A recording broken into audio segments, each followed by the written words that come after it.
football. Brought to you by Parkview Hospital Randalia, your resource for health. And by Fox Sports 1250, The Ticket. Also brought to you by Meyer, where you get higher standards and lower prices. By Momper Insulation, with over 40 years of quality, professional insulation. By Walburn Financial Management, providing affordable solutions to bookkeeping and tax problems. By Midwest America Credit Union, altogether better.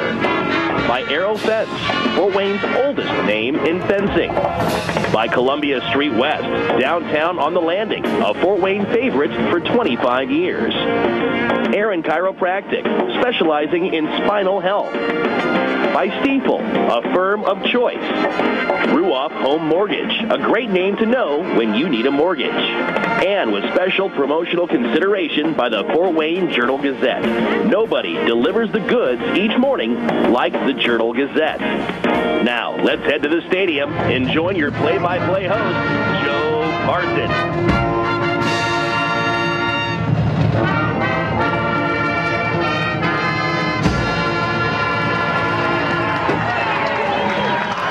Well, it's another week of IHSAA football playoffs and another big rematch from the regular season.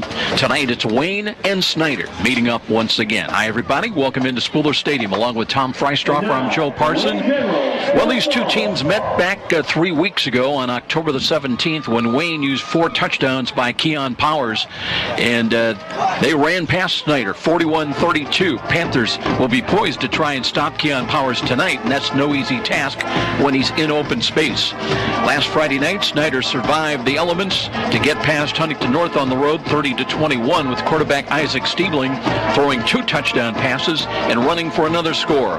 Meanwhile, Wayne was outlasting Northside 40-35 as Keon Powers, well, he counted for all 5 Generals touchdowns.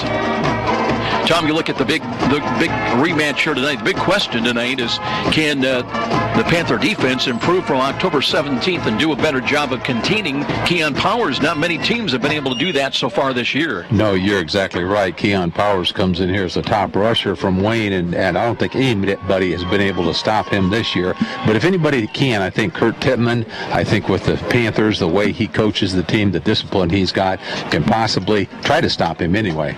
Well, you take a look at Wayne and Ken Snider now. The question is, move the ball against a very quick Generals defense, one which registered 4 sacks. They had an interception last week against Northside. And you just wonder if they're going to be able to get the job done against that very quick Generals defense. Well, once again, Snider always comes out with a big offensive line. Russ Isaacs over there, who was a previous head coach, has done a nice job with that line. Stiebling has done a great job at quarterback. He's got top rushers with Billingsley and Money Woods. They always come out with good tailbacks. I think that they'll be able. I think both teams will be able to move the ball, and we'll see a high-scoring game here, Joe. Could be a game of mistakes then, and who commits the fewer turnovers.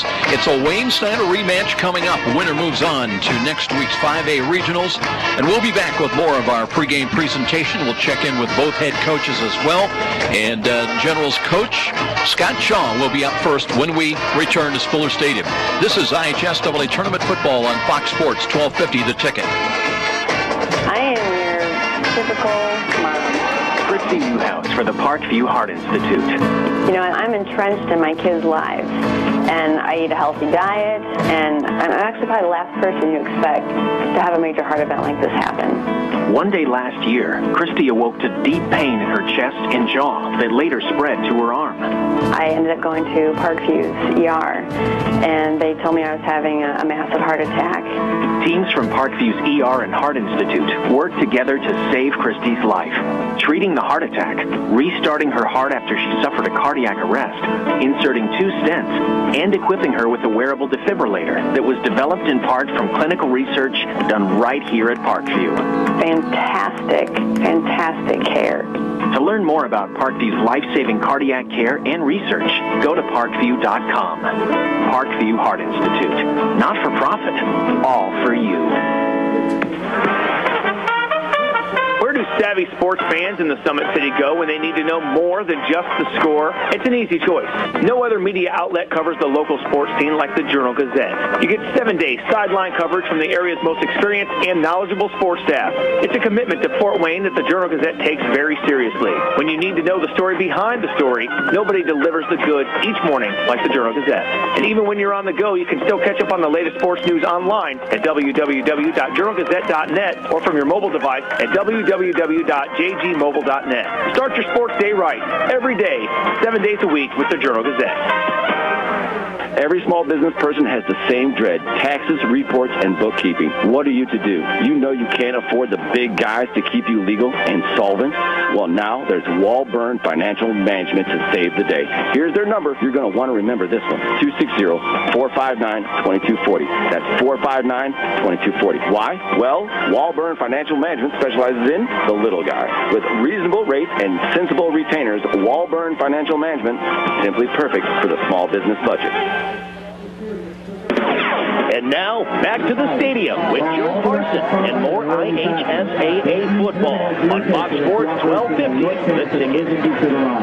Welcome back, everybody. Just before kickoff with head coach Scott Shaw, and coach, a 9-1 record coming in here tonight in this sectional matchup, a rematch, if you will. But he had to win last week, a very tough ball game, again, as it turned out, because against Northside, ran up to a 26-0 lead, and Redskins kind of came back late in the ball game, but you win it, and that's the bottom line.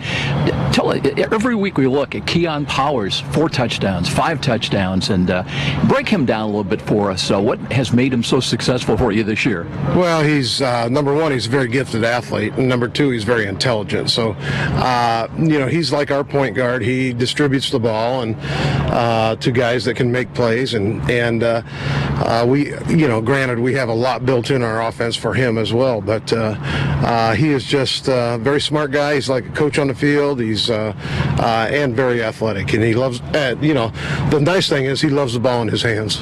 That always helps. I know this is your first year at Wayne, but you've been around the game and coached for a long time. Is there anybody he kind of reminds you of, or anybody you can compare him to, or that you've seen? Well, not totally. We had a quarterback along his lines, or whatever, when we won the state in Michigan in 2003. But when I say he was similar, the kid Nick Thompson he was quick, he was water buggish and things, and had a decent arm. But we had a huge line at that time too. So there's a lot of times Keon. I guess the nice word is unscripted. Things just happen with him. So.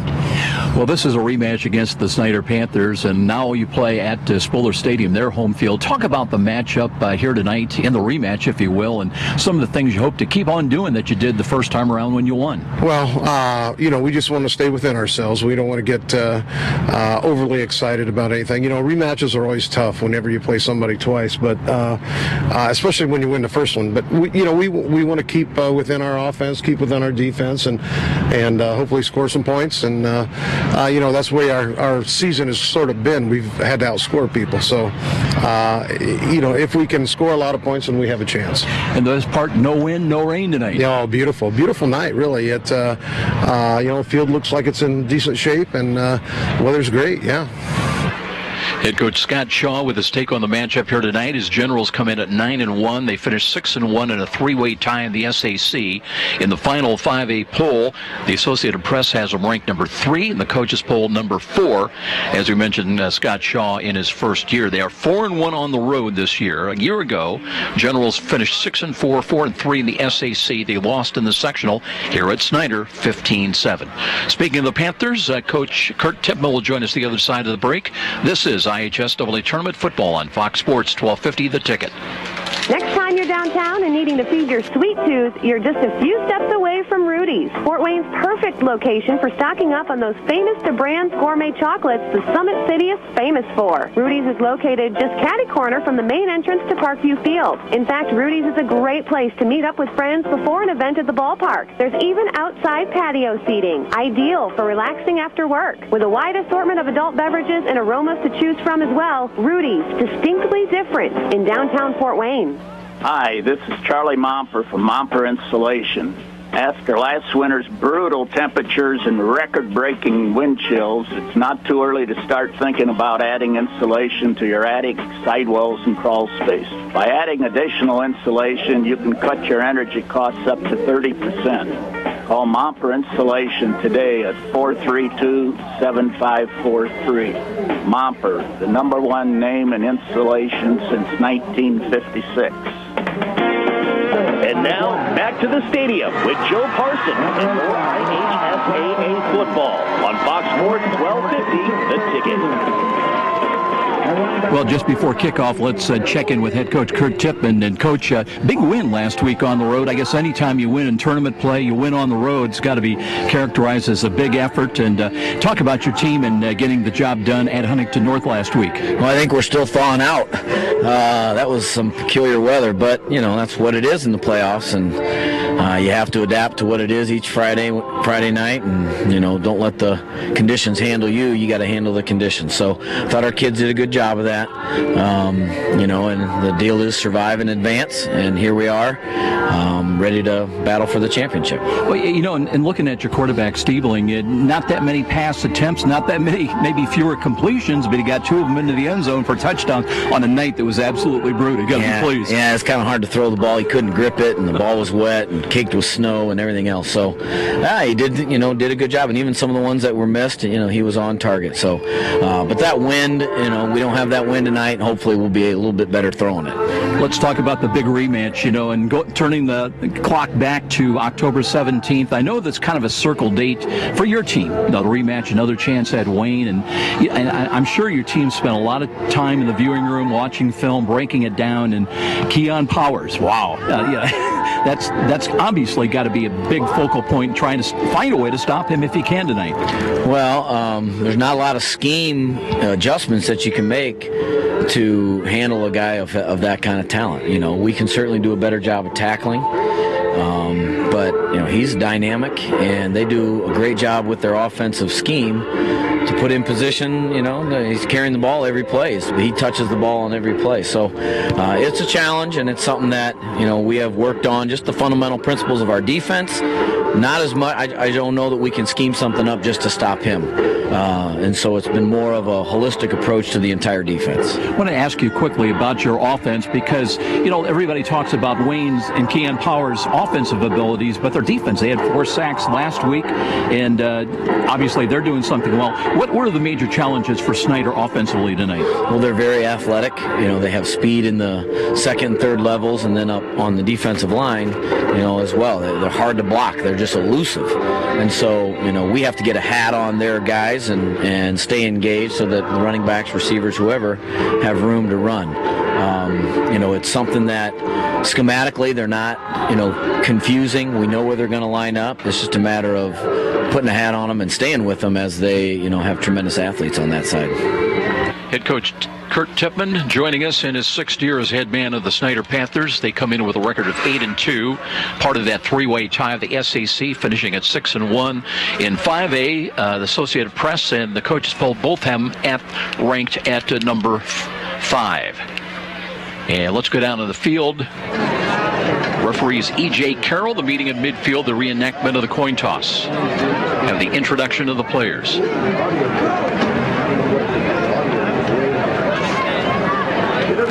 Won the toss and has deferred. White will receive. All right, guys, here we go. Time for the game. Okay, Joe Snider won the toss. They deferred, and Wayne is going to receive on the opposite side of the playboard, the press box, and we've got good conditions out here. It looks like the field is not wet, very little wind, so I think it's great conditions for a good football game here tonight. Thank you. And we'll be back with our kickoff in 1 minute. This is IHSAA Tournament Football on Fox Sports 1250, The Ticket. Missed a great high school game recently, or simply want to revisit that game-changing electric play that turned everything all around? Well, now there's a great new opportunity to do just that. Catch all the exciting action of our live radio broadcast simply by visiting SummitCitySports.com after our game broadcast.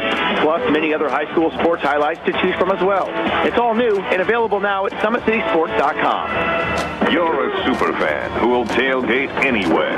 The pros? Check. College? Check. Your 8-year-old's Pee-wee game? Big time. And to prepare for this ritual, you head to Meijer for freshly prepared food and licensed team apparel. Proudly display allegiance to your favorite team with our licensed short and long sleeve tees, hoodies, hats, and jerseys. Plus, load up on fresh meats, snacks, and drinks. So don't just tailgate. Tail greater at Meijer. Brought to you by Meijer. Meijer is proud to support IHSAA football. You're listening to the high school football game of the week on WGL Fort Wayne, Fox Sports 1250, The Ticket. And now back to the action with Joe Parson. Snider won the toss. They deferred, meaning they kicked away from right to left. The ball went out of bounds. Now the Wayne Generals are going to force a re-kick. They're not going to take the ball up at the 35. So they'll tee it up once again, this time at the 35-yard line, kicking it from right to left. So just underway, opening kickoff, and we'll do that over. Keon Powers is back in kick return, waits at his own 15-yard line.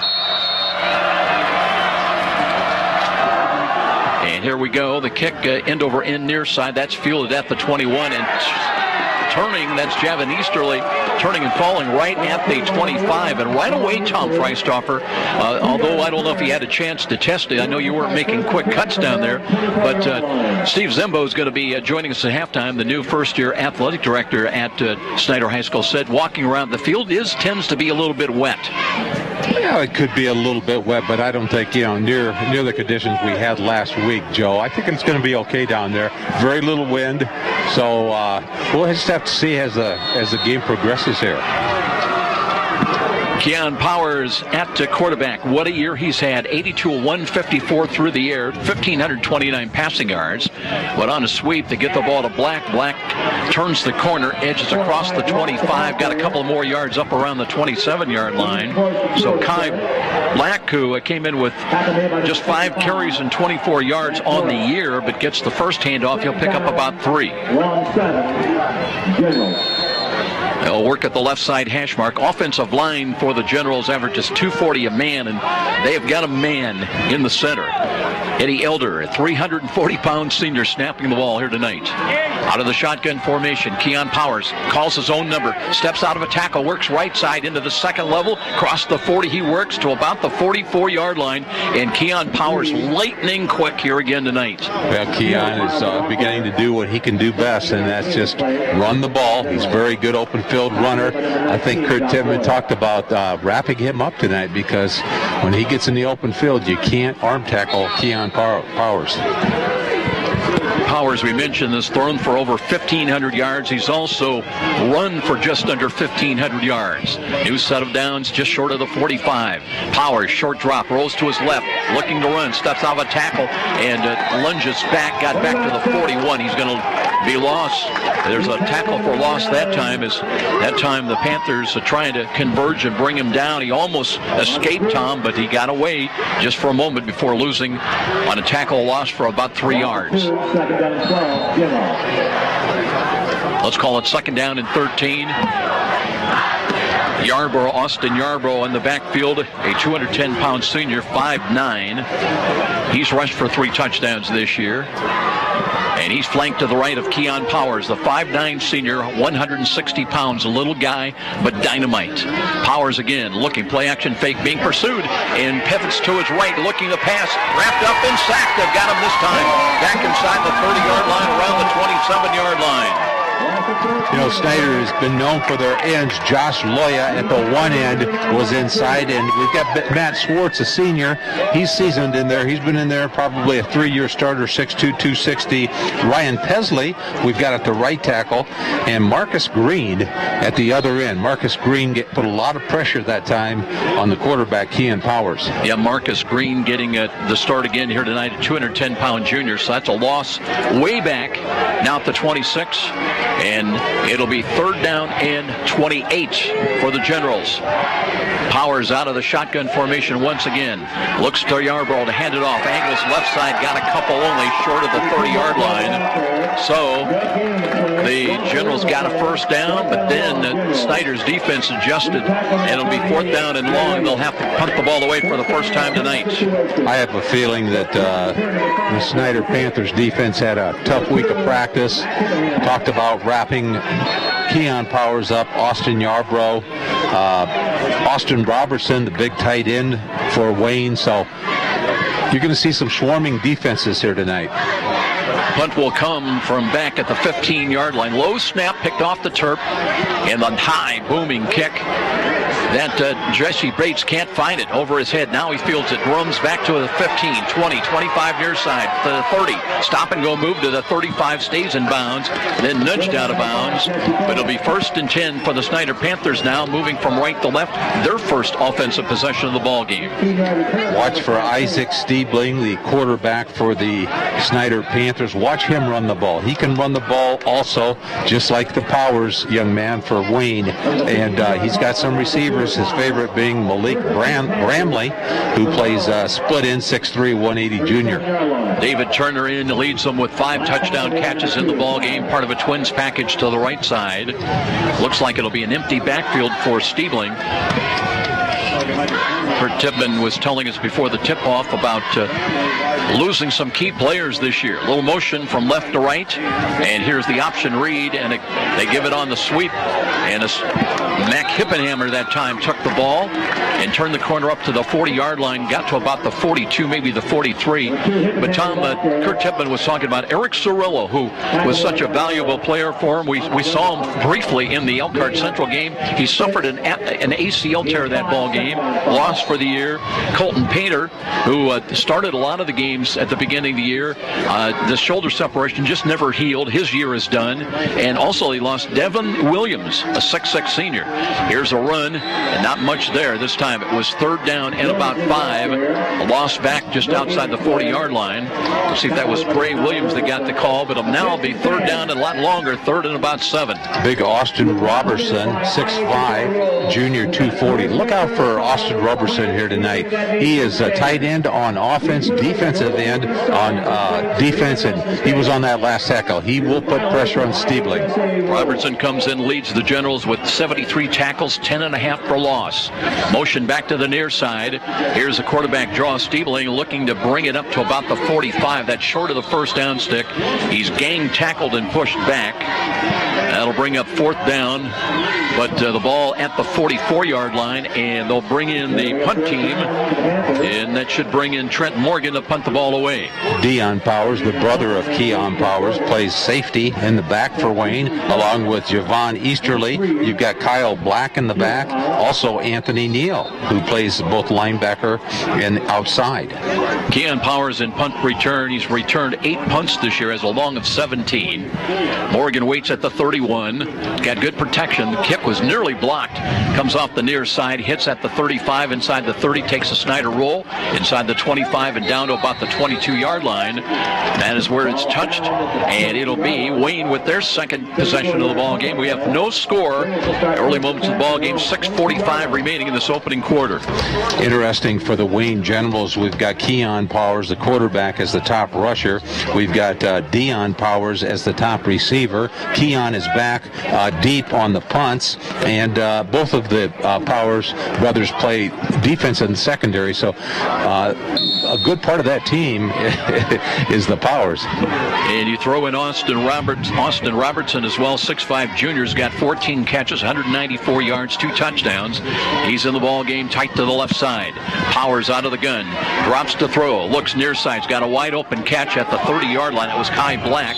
Black spins and gets another 4 yards, maybe 5 yards, up close to the 35-yard line. You know, he doesn't look it, but Kyle Black is 6'4", and he's got, I think, a little bit of height on most of your defensive backs. I know a few of the defensive backs for Snider are below 6 foot, so you know there's some big receivers along with Austin Robertson at 6'5".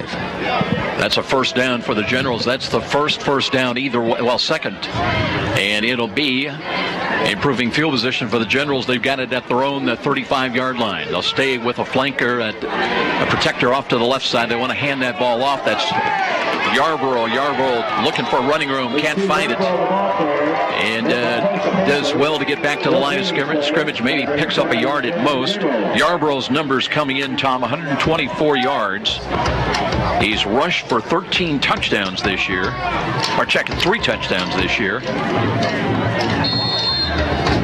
Well, the tough part about Wayne tonight, I think their challenge is that Snider has got 2 great defensive ends with Green and Loya. So they're going to keep people inside. You've got good linebackers, and Schwartz anchors that defensive line. So Wayne's got their work cut out for him. Black in, he splits wide, flanks out wide to the slot side. Now they reposition the running back, and that's Deion Powers in the backfield. Looks like they give the ball to, no, it's a keeper by Keon Powers, and he ricks to his right side of midfield, 45, tripped up from behind, and that was a touchdown saving tackle. He got to the Snider 36-yard line. Big play defensively, but how about that run by Keon Powers, just ever so quick. Well, he's doing what he does best when he breaks through the middle, which he did, inside those defensive ends, and he got out in the open field. Looked like a nice tackle by Isaac Narasin, who's a junior defensive back for the Panthers. Yeah, Knight Narasin definitely saved a touchdown, but they've got it now, nose of the football just inside the Snider 37-yard line. New set of downs coming up. So Keon Powers out of the shotgun. He's got a protector off to the right side, 2 wide to the left. That's the wide side of the field. Powers looking, rolls to his left side, looking, and gets by 1, but can't get by 2. He's going to lose yardage back to the 40-yard line. It's going to be that kind of a night for the Snider Panthers. A little bit of give and take. But they made the play that time for a tackle for a loss. Alexander Reese, one of them to get in there to have a hand on the play. Keon Powers is so agile that he can run inside, and he's used to running outside. But tonight he's got Josh Loya to deal with. Josh Loya just tracked him down from behind there. On the other side, you've got Marcus Green, and Marcus Green is also a great defensive end. So he's going to have a little bit of work on the inside. Wayne not huddling up. They stand around, and now Yarborough in, flank to the left side. Powers rolls to his left, wants to throw, steps up, got away from 1, throws downfield, got a man. That ball is nearly intercepted. It was off the fingertips of Kai Black, who's slow getting up. Tipped it in the air, and Snider nearly had a chance at the pick. Well, there you could see the athletic ability, Joe, of Keon Powers. Usually you don't see high school quarterbacks stepping up in the pocket. Both of the defensive ends that we've been talking about came in. They convulged on him to the outside. He stepped up in the pocket, almost made a beautiful throw there to Kyle Black downfield. Wayne's got 3rd down and 13 now. They come in at 49% on 3rd down calls this year, 42 of 82 to start the ball game. Powers again out of the shotgun formation. Drops the throw, rolls to his right, buys time, throws down the fade, looking for his brother. That one sails out of bounds. A little contact. Deion Powers was looking for a flag, and the official says no way. Well, brother to brother, and once again, it did look like there was some contact, but as you say, there was no call. So we've got a 4th down here that the Wayne Generals are faced with. Of course, they've got the ball on the 40-yard line of the Panthers. Let's see what they're going to do. Probably play. Looks like he's bringing in his punting team, Joe. Going to play field position once again. It looks like Deion Powers, who's got 22 punts, averaging just under 34 yards a punt, will wait back at the general 48-yard line. Panthers have got 2 back and kick return, including Hippenhammer. Here's the kick. Tried to take something off of it. It'll hit, a bound down to Hippenhammer at the 5. Works to his right side, needs a block. Cuts to the 10, trying to fight his way up to the 15-yard line. So the Snider Panthers now go on offense for the second time tonight. We have no score, 3:55 remaining in this first quarter. And, of course, a lot of big games, Tom, going on elsewhere in that 6A regional going on tonight down in Carmel. It's 2 undefeated teams. Carroll going against the Greyhounds, and hopefully we'll be able to bring you updates on that score. And if the Chargers go on to win that ball game, they would play either Penn at home next week or be away on the road at Maryville. Here come the Panthers up to the line of scrimmage now, but they work from their own 15-yard line. Stiebling with Dre Billingsley, the running back, lined up behind him. The one-back set, 3 wide to the left side. That's the near side. Blitz being showed defensive right side by the Generals. And Billingsley looks to keep the ball and trying to work it out of traffic and can't do it, and he'll be knocked down. He'll lose about 5 yards back around the 10-yard line. That almost looked like a problem on a little bit of a problem, whether he was trying to hand the ball off and didn't feel secure with it. I'm not sure that Stiebling wanted to keep that ball. No, I don't think he did. Snider coming out with a one-back offense here. It appears that they feel they can be successful in the air against the Generals. Generals also inside are very quick with Jacob Newton and Jock Thomas at defensive tackles. Loss of 5, 2nd down and 15. The ball back at the 10-yard line. This time they'll have 2 wide to the left, and they're going to flank Billingsley now and move it empty backfield for the Panthers. Play clock said 1. Did they get the play off? Apparently they did. Stiebling went to the throw over the middle. He's got Turner. Turner with the catch at midfield. And let's see, lost the ball. Let's see, they're going to call it a fumble, and here comes Wayne back the other way on a return to the 45, up the midfield, near side. Here's Powers, Deion Powers trying to make a cut and tripped and fell down at the 41. So the catch was made by Turner, but then he coughed the ball up. And Wayne gets it back on the fumble recovery. They've got it at the Snider 40-yard line. Well, that's why both of these teams are where they're at today. Both of these teams have shared that sack title. They can both come up with big plays, and what a big play by Deion Powers. He picks up that fumble and looked like he was going to possibly run it in for a touchdown. They're going to mark it down at the Snider 39-yard line. So that's the first big turnover of the ball game. And the Generals go back on offense in Snider territory, looking to draw first blood. Here's Powers, flush to his right, looking to throw over the middle. He's got a man out there. Nice interception. Rotating back, that one's picked off. And it's the Panthers that get the ball back. Isaiah Knight Narasin, as he picks it off, and that is going to be his 4th interception of the year, Tom. Well, Narasin, he's a great athlete. He doesn't have much height, but he's very quick, and he's got good timing. Now they're bringing that ball back.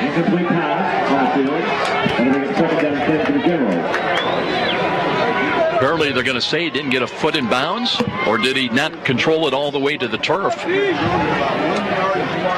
So it is not an interception. Instead, it'll be 2nd down and 10. Looked like a pretty good play, though, by Knight Narasin. 2nd down and 10. Powers again. Stays in the shotgun formation. Scooches down, looks to hand it off, keeps it himself, and dropped. There's getting through there. That was Loya. You talked about him earlier. Just pinched in from his left defensive end position, and that would be a loss of 3. It looked like there was a penalty flag thrown right at the 40-yard line, though. It's going to be holding against Wayne. Let's see if the Panthers are going to take the play rather than the penalty. It would be 3rd down at about 12, or it'll be 2nd down. And we'll see where they, looks like they are going to decline the penalty. So it'll be 3rd down, and let's call it 13 for the Wayne Generals. They would have to get down to the Snider 30-yard line on this snap. So Snider has had a couple of penetrations for tackles for loss already in the first quarter. We've got 2:20 remaining in the opening quarter. No score. Here's a screen pass, comes near side. That's Powers. No, the ball hit the turf. So it'll bring up 4th down, and the Generals had a marvelous opportunity with 1st and 10 at the 39, and now they'll have 4th down and 13. Scott Shaw decided to punt the last time. Similar area of the field, 40-yard line. Looks like they're going to punt again, the Wayne Generals. We've got 2:14 left. Kind of surprising. We look for a high-scoring game out here. We've got 0-0 ball game with 2:14 left in the first quarter. Wayne and Snider.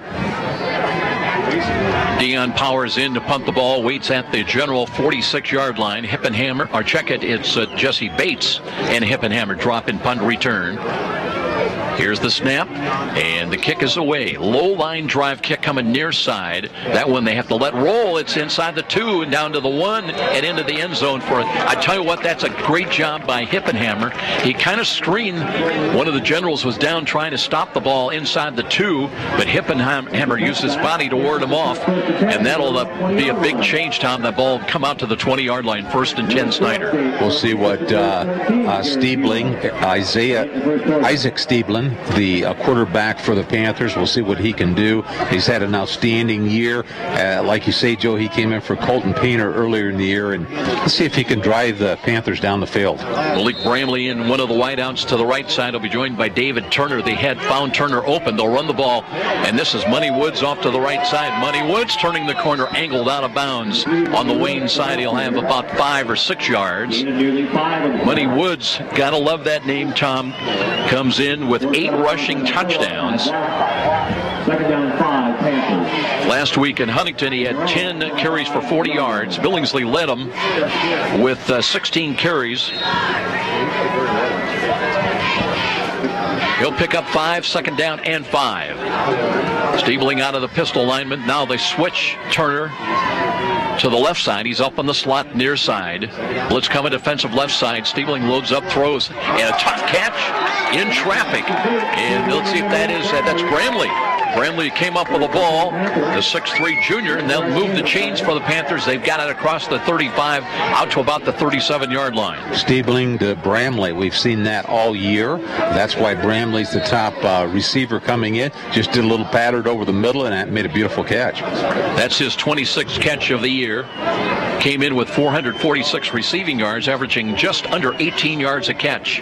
Now they looked at play-action fake. Stiebling, a lot of time in the pocket, throws over the middle. There's another catch by Hippenhammer. Hippenhammer inside the 35 of Wayne and down to the 32-yard line. And I tell you what, Stiebling is throwing with very tight windows, but he's on the money to his receivers. And you said it, Joe. They are tight windows. The defensive backs, Keon Powers, and Javon Easterly are right on the receivers. But you got to give credit to that offensive line of the Snider Panthers giving Stiebling time to throw that football.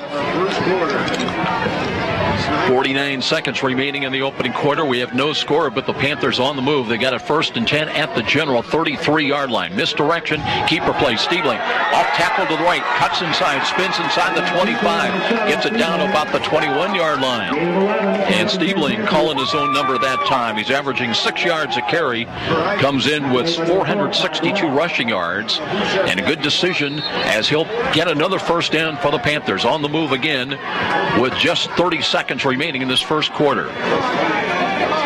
2 wide to the right side, including David Turner.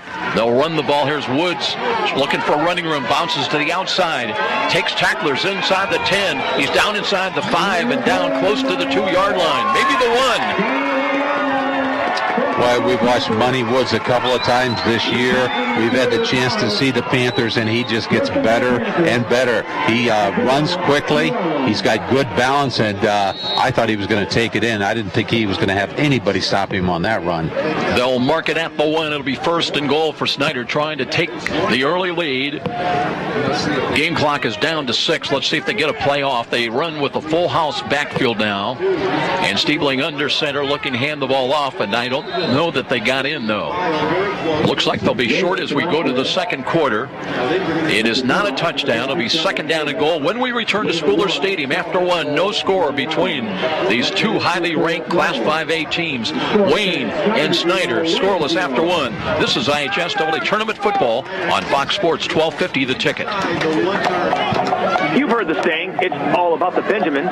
Nothing could be more true at Tom Steele Tire, where it's all about saving you money. For over 35 years, this family-owned business has been saving Fort Wayne drivers lots of Benjamins. Offering quality tires and ASE-certified mechanical service for your car, and that includes an oil change and tire rotation special, all for just $24.95. 2 convenient locations in Fort Wayne to serve you. Tom Steele Tire, not just a tire store, but a complete automotive center. Trust the doctors at the IPFW Athletics and the Fort Wayne Thomas Trust. Aaron Chiropractic is well known for providing quality yet cost-effective care for sports injuries, muscle, or joint problems. They're one of the only clinics in the region to provide its patients with pain relief utilizing numerous therapies, including acupuncture, massage, and rehabilitation. Aaron Chiropractic is conveniently located in Northeast Fort Wayne. Find us on the web at aaronchiro.com or call 492-8811 to schedule an appointment. And now, back to the stadium with Joe Parson and more IHSAA football on Fox Sports 1250, The Ticket. It's currently Westfield 14, Lafayette Harrison 0. Here we go now to start the second quarter. It'll be second down in goal for the Panthers. They've got that heavy package, the full house backfield in. That includes Desmond Davis as the running back. Straight ahead carry. Let's see if that's Stiebling into the end zone. Touchdown. So the Panthers on the board. One play into the second quarter, 11:57 mark. They lead it 6-0. Yeah, Stiebling's about 200 pounds, a little bit less. He's 6'4". He's strong, and he knew what he wanted there. He wanted a quarterback sneak and just took it over with a big offensive line in front of him. Turner is the holder on the extra point attempt coming up. Paul Boozman, I should say, to attempt the extra point. He's 46 of 51 on conversions this year. Waiting for the snap. Right-footed kick is on the way, and it's angling to the right, and it is good. 7-0 Snider with a timeout here at home at the 11:57 mark.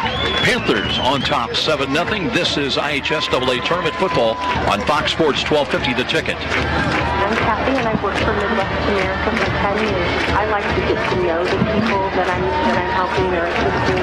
So to do that, I get to know things about their lives that are happening, whether they are going on a cruise and how to save for that cruise, or whether they're going to have another child and what they're going to name those children, because you have to know their personal life in order to really help them meet their financial goals. Midwest America, all together, better. And now, back to the stadium with Joe Parson and more IHSAA football on Fox Sports 1250, The Ticket. Isaac Stiebling rushing for his 6th rushing touchdown of the year. 7-0 in favor of the Panthers, and now they will kick away from left to right. Money Wood set him up, Tom. Got down inside the 2 with a good run. Yeah, Money Woods, he's so enjoyable to watch, along with Neandre Billingsley. Those are the 2 top running backs coming in here for Snider. Snider always comes up with the tailbacks. We've talked about that before. It's a offense with big offensive line, very good tailbacks, and a lot of depth at tailbacks. They'll always have good tailbacks out at Snider. Here comes the kick now, right down the middle. That'll be fielded on the fly inside the 10 at the 6. Return across the 15 to the 20. That's Easterly. Easterly looking to find some running room. Got across the 20 to about the 21-yard line. So Javin Easterly on the return, and Wayne gets the ball back for the first time in the second quarter, but on the short end of a 7-0 score. Well, we've seen Keon Powers try to run inside. He's been successful a couple of times. Very difficult to run against Josh Loya and the other defensive end, Marcus Green, for Snider. What are they going to do? They've been halfway successful on their long passes. Try to hit that back out of the backfield, maybe in the flats, get some short passes, maybe some screens. Let's see if they can move the football. And they've got Austin Robertson at 6'5" in the ball game, split wide to the near side. He's got some height advantage on Dominic Slaughter, but they're going to try to run the ball. They find running room off to the right side. Here's Deion Powers all the way across the 35 to the 40. He'll pick up another yard to the 41-yard line. You know, we talk about running backs, we talk about balance and speed. Keon Powers not only has speed, but his legs look like pistons out there. They're just moving very, very quickly, never stops, and he's so quick when his takeoff is so quick that he can get by that defensive line quickly. Kai Black into the ball game as well. Again, Wayne not huddling up. They're basically up at the line of scrimmage, waiting for the play to be wagged in from the far side, the Wayne side. 11:30 remaining in the first half. 7-0 Snider, but improving field position. Generals have got it at their 41, 1st and 10. Keon Powers turned around to Yarborough. Motion now. by Black, but they run the ball up the middle. Yarbrough stacked up at the 41, might have got another yard to the 42. So that'll be a gain of about 1. Well, you talked a little bit earlier, Joe, about the center, Eddie Elder, who's the offensive center for Wayne, goes 370, and you're going to see Keon Powers just get right behind Eddie tonight, and he's going to break off because you really can't see him when he's behind Elder. Yeah, Elder does fill out a jersey. Here we go, shotgun formation again, 2nd down and 9. And Powers, time in the pocket, throws to the right side. He's got a man downfield, but too far with a pass. A little contact again, and coverage that time applied by Isaiah Knight-Narasin as picking up Dion Powers. A tough matchup normally for a linebacker, but Knight-Narasin, as we mentioned, nearly had an interception earlier and came in with 3 picks on the year. Knight-Narasin's all over the field tonight. He's very quick. I think Wayne's maybe looking for a call. You want to complete the pass, but they're looking for a defensive back interference call. They have not had it yet here tonight. 3rd and 9 for the Generals, trying to reach the Panther 49-yard line on this snap. They need 9 yards. Powers ready from the right side hash mark. Blitz coming to Fent. He runs the draw, quarterback draw, bobbing and weaving, got to the 46-yard line, maybe another yard. They're still pushing the pile, and the whistle's blew. They'll be short of the 1st down. It'll bring up 4th down and still about 4, maybe 5. Let's see where they do spot that ball. You know, Joe, you've got 6'5" Austin Robertson out on the left, and he is on Dominic Slider, who is 5'8". Just standing out there. Why don't they run him inside and just throw a quick pass? Austin Robertson plays offensive wide receiver and tight end. It'll be 4th down. Looks like the Generals barring a fake here. They've got it 4th down and 4. Very good field position, and they do short snap the ball. Here's a run to the right side, and they're not, well, they do get it. It's a fake to the left side, and a run all the way inside the 35 of Snider, down by Black as he brought it to about the 33-yard line.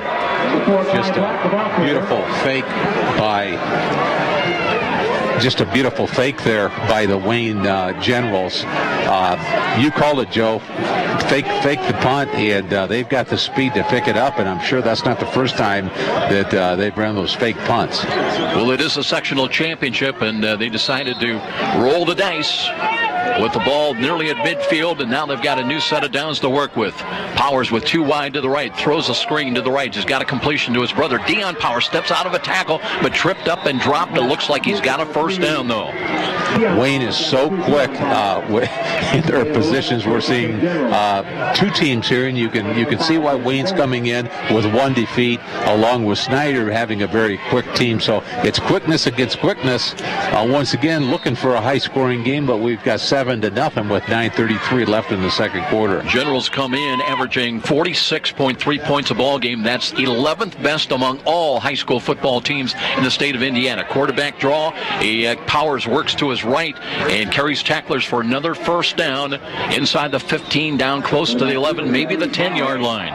You know, Keon Powers is I believe, around 5'9". You kind of lose him out there, when he runs into the black jerseys, but he's so quick, you pick him up when he breaks it.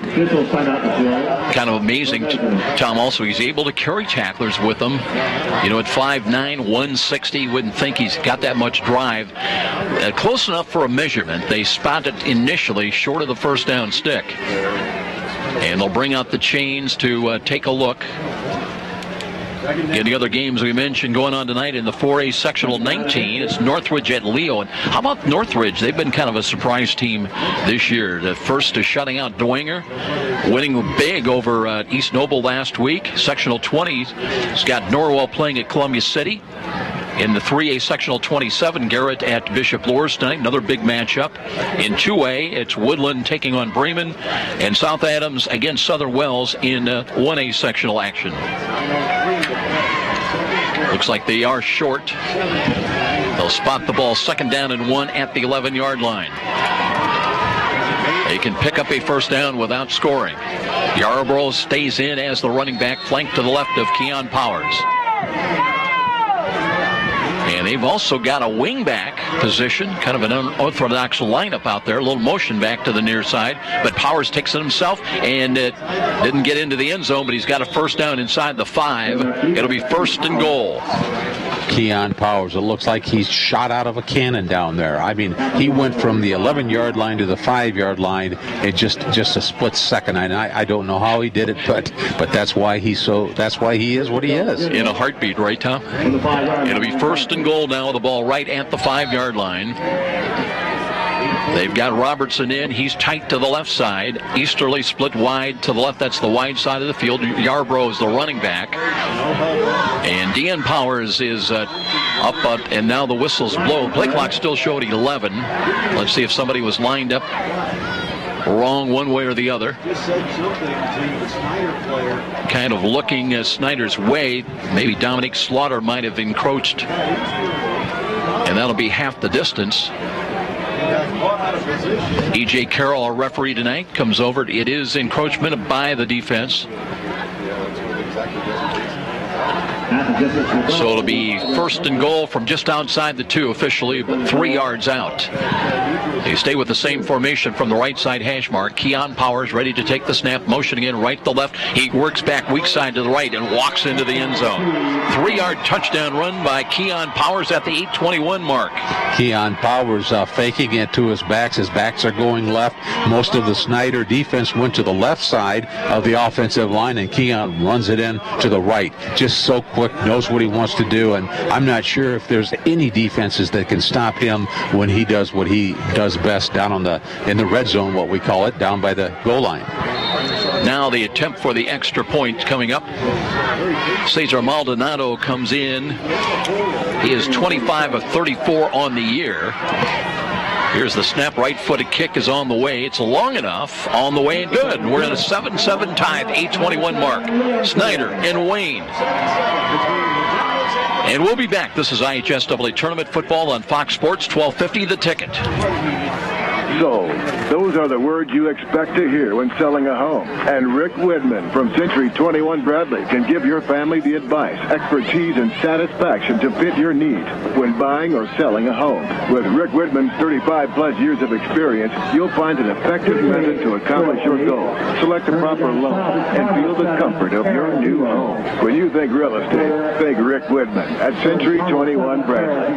260-704-6565. 704-6565. Be sure to ask for Rick. And now, back to the stadium with Joe Parson and more IHSAA football on Fox Sports 1250, The Ticket. 24th rushing touchdown of the year for the Generals. Quarterback Keon Powers. We're in a tie, 7-7. You know, Tom, you almost get the feeling watching Wayne. They remind me of an Arena Football League team. As we mentioned, they average over 46 points a ball game, but they give up a lot of points. And, you know, the philosophy in the AFL, the old AFL, used to be you just have to outscore them. Now they try to go onside or a squib kick, but that had problems. Whistles blew right away. Well, sometimes you get two teams like this that both of them are very similar in their offenses and their defense. Both can score. They could both score with the football because of their offenses. Maybe it's going to go down to who has the ball last. That'll move the ball back to the 35. Offside were the Generals. Still 8:21 remaining in this first half. Been a quick-moving ball game so far. Hippenhammer in kick return waits at the Panther 20-yard line. Well, big change from a week ago, right? No wind, no snow. But hey, it's a long night too. We've got good conditions, I believe. This is not bad for football. Here we go. Low line drive, bounding ball again. That'll filter through, picked up by Hippenhammer at the 29. Works to the right side and hit hard. Went out of bounds up around the 35. It'll be decent field position now for the Panthers.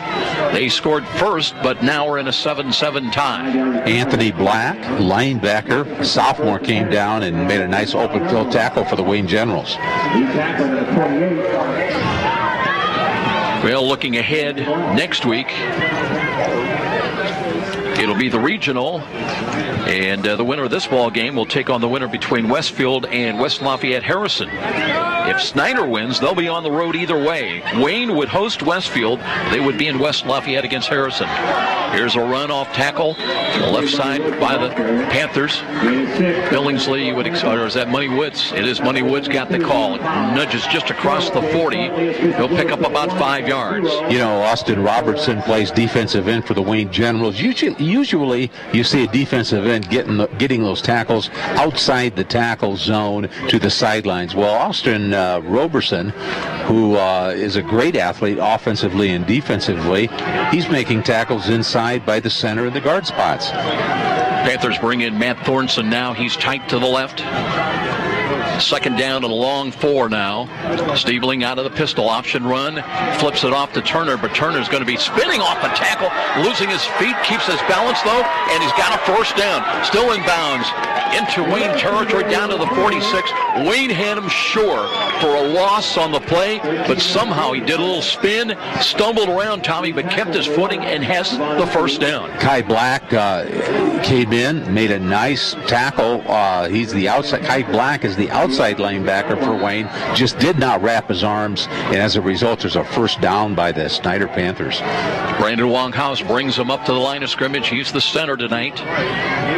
This offensive line averaged 222 a man, and here's an off-tackle run to the right. That was Hippenhammer. Kept the ball on the handoff from Stiebling.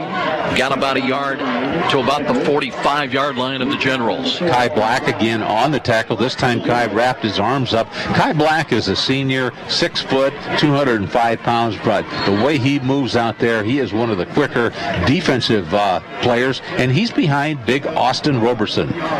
Thornton stays in. He's tight to the left side. They also bring in Malik Bramley wide to the left. It'll be second down and long, 2nd and 9. Here is Stiebling. Pressures on. Throws the ball as far as he can. Turner's wide open. He's got the ball inside the 10. Falls down. It'll be first and goal. David Turner, who had a big catch earlier in the ball game, but fumbled away to Wayne. This time, just a fingertip catch as he laid out for it. Falls down. It'll be first and goal for the Panthers, trying to break the 7-7 tie. Well, Braxton Riley, the defensive back, I think he thought that there was going to be a run by the quarterback. He just stopped. Receiver got past him and wide open. As a result, Snider's got the ball on the 8-yard line. Bramley and Turner stay in there wide to the left. Stiebling empty backfield now, 2 wide to the right, including Money Woods. Stiebling has got Hippenhammer in motion. Low snap, and keeps the ball himself, runs into a wall, and will maybe get back to line of scrimmage, maybe another yard and a half. Well, second effort got him down inside the 6. Big Austin is it Robertson or Robertson? Robertson. Robertson once again having a great game, coming in from the outside, defensive end, just all over the field. Stiebling with the Panthers huddling up now did come over to the near sidelines to check Kurt Tipman's call. So it'll be second and goal from the 6-yard line. 2 wide again either side of the field. Tight end is Thornton to the left. Now Stiebling was checking. The play clock is down to 3, down to 2, down to 1. Motion. They got the play off. Stiebling slips, falls, and loses a yard back to the 7. That'll bring up third down and goal. And that snap had problems from the get-go. It did. Stiebling just waited a split moment, and Robertson once again coming in from the outside. Robertson's just having a great defensive day. Russell Davies now comes in from the near side, brings the play in. He's a tight end, and they have 2 tight ends in the ball game. Now Thornton tight to the left, Davies tight to the right. Third down and goal, the ball back to the 7-yard line. Woods is the running back. Stiebling wants to throws the fade to the corner. That ball, no chance. There was a little contact, but intended for Malik Bramley, but again, it was way too long, and that'll bring up 4th down, and let's see if they're going to bring on Boosman to try to hit the field goal to give them a 10-7 lead. Looks like Snider is going for the field goal. They're down on the, looks like about the 6 or 7-yard line. Boosman, as far as field goes, Tom, 4 for 4. He's not missed this year. Has a long of 33.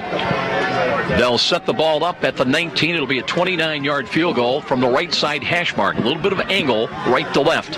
From 29 yards, field goal is on the way. End over ends, got the distance, and good. Boozman hits from 29 out. 10-7 Snider with 4:46 remaining here in the first half. This is IHSAA Tournament Football on Fox Sports 1250 The Ticket. From humble roots some 30 years ago, the name Ruoff Home Mortgage has been built upon a legacy of making dreams of home ownership a reality. Loan officers Doug and Julie Carroll are proud to help you establish your roots with a mortgage for your new home. They understand that every borrower is different, and they work hard to get you a mortgage that fits your needs. Call the Carroll team at 602-9768 to find out which program is right for you. When you need a mortgage that is simple and straightforward from a hometown name you can trust, call Doug and Julie Carroll at Ruoff Home Mortgage, 602-9768. And now, back to the stadium with Joe Parson and more IHSAA football on Fox Sports 1250, The Ticket. Well, we had no scoring in the first quarter. Now we've got a combined 17 points already in the second quarter. And Snider with a 3-point advantage at 10-7. It is Carmel with a lead of 1 over Carroll at 7-6. Down just north of Indianapolis in the 6A regional. Panthers will kick it away left to right, end over end. This one will be fielded at the 15-yard line. Returned by Deion Powers. Breaks through the middle to the right side, tripped up, and dropped cartwheels across the 40 to the 42-yard line. Boy, it's just an enjoyment to watch Deion Powers and Keon Powers. Deion Powers is a wide receiver on offense and plays back on the kickoff receive along with Keon Powers, but they're just an enjoyment to watch the Powers brothers. They got power, right? They've got power and speed. They do. 1st and 10, very good field position now for the Generals. Down 3, though. 4:39 remaining in the first half. Keon Powers checks that Snider defense, looks on the read option, hands it off. That's a short gain, maybe only about a half a yard. Out across the 42-yard line, perhaps. Did hand the ball off. Yarborough's been getting a lot of the work at fullback, but now he's got Deion Powers back there. We've got Deontay Herrick along with Jock Thomas up at guards, along with we've got Damon Marlowe at one tackle, Jacob Newton at the other tackle. Of course, we've got big Austin Robertson at the tight end for the Wayne Generals. Gain of 2, in fact, second down at 8. Yarborough comes back in as the running back and protector. Keon Powers' time flushes to his right, and Robertson makes a tough catch. At 6'5", goes up and hauls it in and gets it into Snider territory to the 45-yard line. Just a nice little lob pass by Keon Powers, the quarterback for the Wayne Generals, and that's what they've got to do. They've got to get to Austin Robertson, who's 6'5", who can get it in the open and really towers over most of the defensive backs of the Snider Panthers. E.J. Carroll, our referee, coming over to near sidelines. Kurt Tipman's out on the field, and I'm not sure what the issue being discussed is about. This crew worked the South Adams game last week, and they were talking about the same kind of brutal conditions that everybody saw in northeastern Indiana a week ago, with the wind, with the snow showers, and the cold. Now we got the chilly temperatures tonight. Started out at 40 degrees, wind chill at about 37. It'll get down to about freezing as far as wind chill, but not bad at all. And that catch by Robertson stands up 1st and 10. Play action. Here is Keon Powers looking for running room. Off tackle to the right side. All the motion went to the left, counter run to the right, and it brings it to about the 42, maybe the 41-yard line of the Panthers. Kind of hard to see who got the tackle there. Josh Loya is the defensive end on the left defensive side of the Panthers, along with Drew Brailsford, who is their top tackler, by the way. Look for Loya, look for Brailsford, and we've got Janari Brown, who does a great job at linebacker. Powers picks up 4, 2nd down and 6. Now they work again out of the little motion from the right side. Play action, fake again. They'll hand the ball off. This time Snider's equal. The defensive left side came across very quickly. and shut that out. It'll be a loss of at least about a yard back outside the 41 to close to the 42-yard line. Looks like big Matt Schwartz, 6'2", 260, who's a senior, anchors that defensive line for the Panthers, was leading that tackle, but there was a swarm of tacklers by the Snider Panthers, and I think that's what the Kurt Tippmann and the Snider coaches want to see, swarm tackling. Clock already down to 2:38 and moving here now in this second quarter. Third down and long. Third down and 7 for the Generals. Will they put the ball up in the air? They've got motion again to the near side. Powers wants to throw. Now flush to his left. He's got running room and will put the ball up. He's got a man downfield but missed him. That was his brother Dion running a long crossing pattern. He was open inside the 10-yard line, but he missed him, and it'll bring up fourth down. So tough for a quarterback to run to his left. Keon Power is a right-handed quarterback running to his left in the open field, trying to keep his balance, and very difficult for a quarterback to do that, not only on the high school, but the college and pro levels. Now let's see if the Generals will in fact kick the ball away. Remember, they faked earlier. That set up a touchdown. Dion Powers does go back in ostensibly in punt formation back at his own 45-yard line. But Snider, I don't think, they've got nobody back. They're not buying it. On fourth down and 6. Let's see, the snap comes back. Powers kicks it away, looking for right side. The ball is now caught by Jesse Bates. Bates runs upfield across the 20-yard line and working to the right. A fumble that was picked up. That was Loy, I think, picked up the ball and picked up some extra yardage across the 25 to about the 27. So Snider fortunate that time, but they get the ball back with 2:06 remaining in the first half. They lead it 10-7.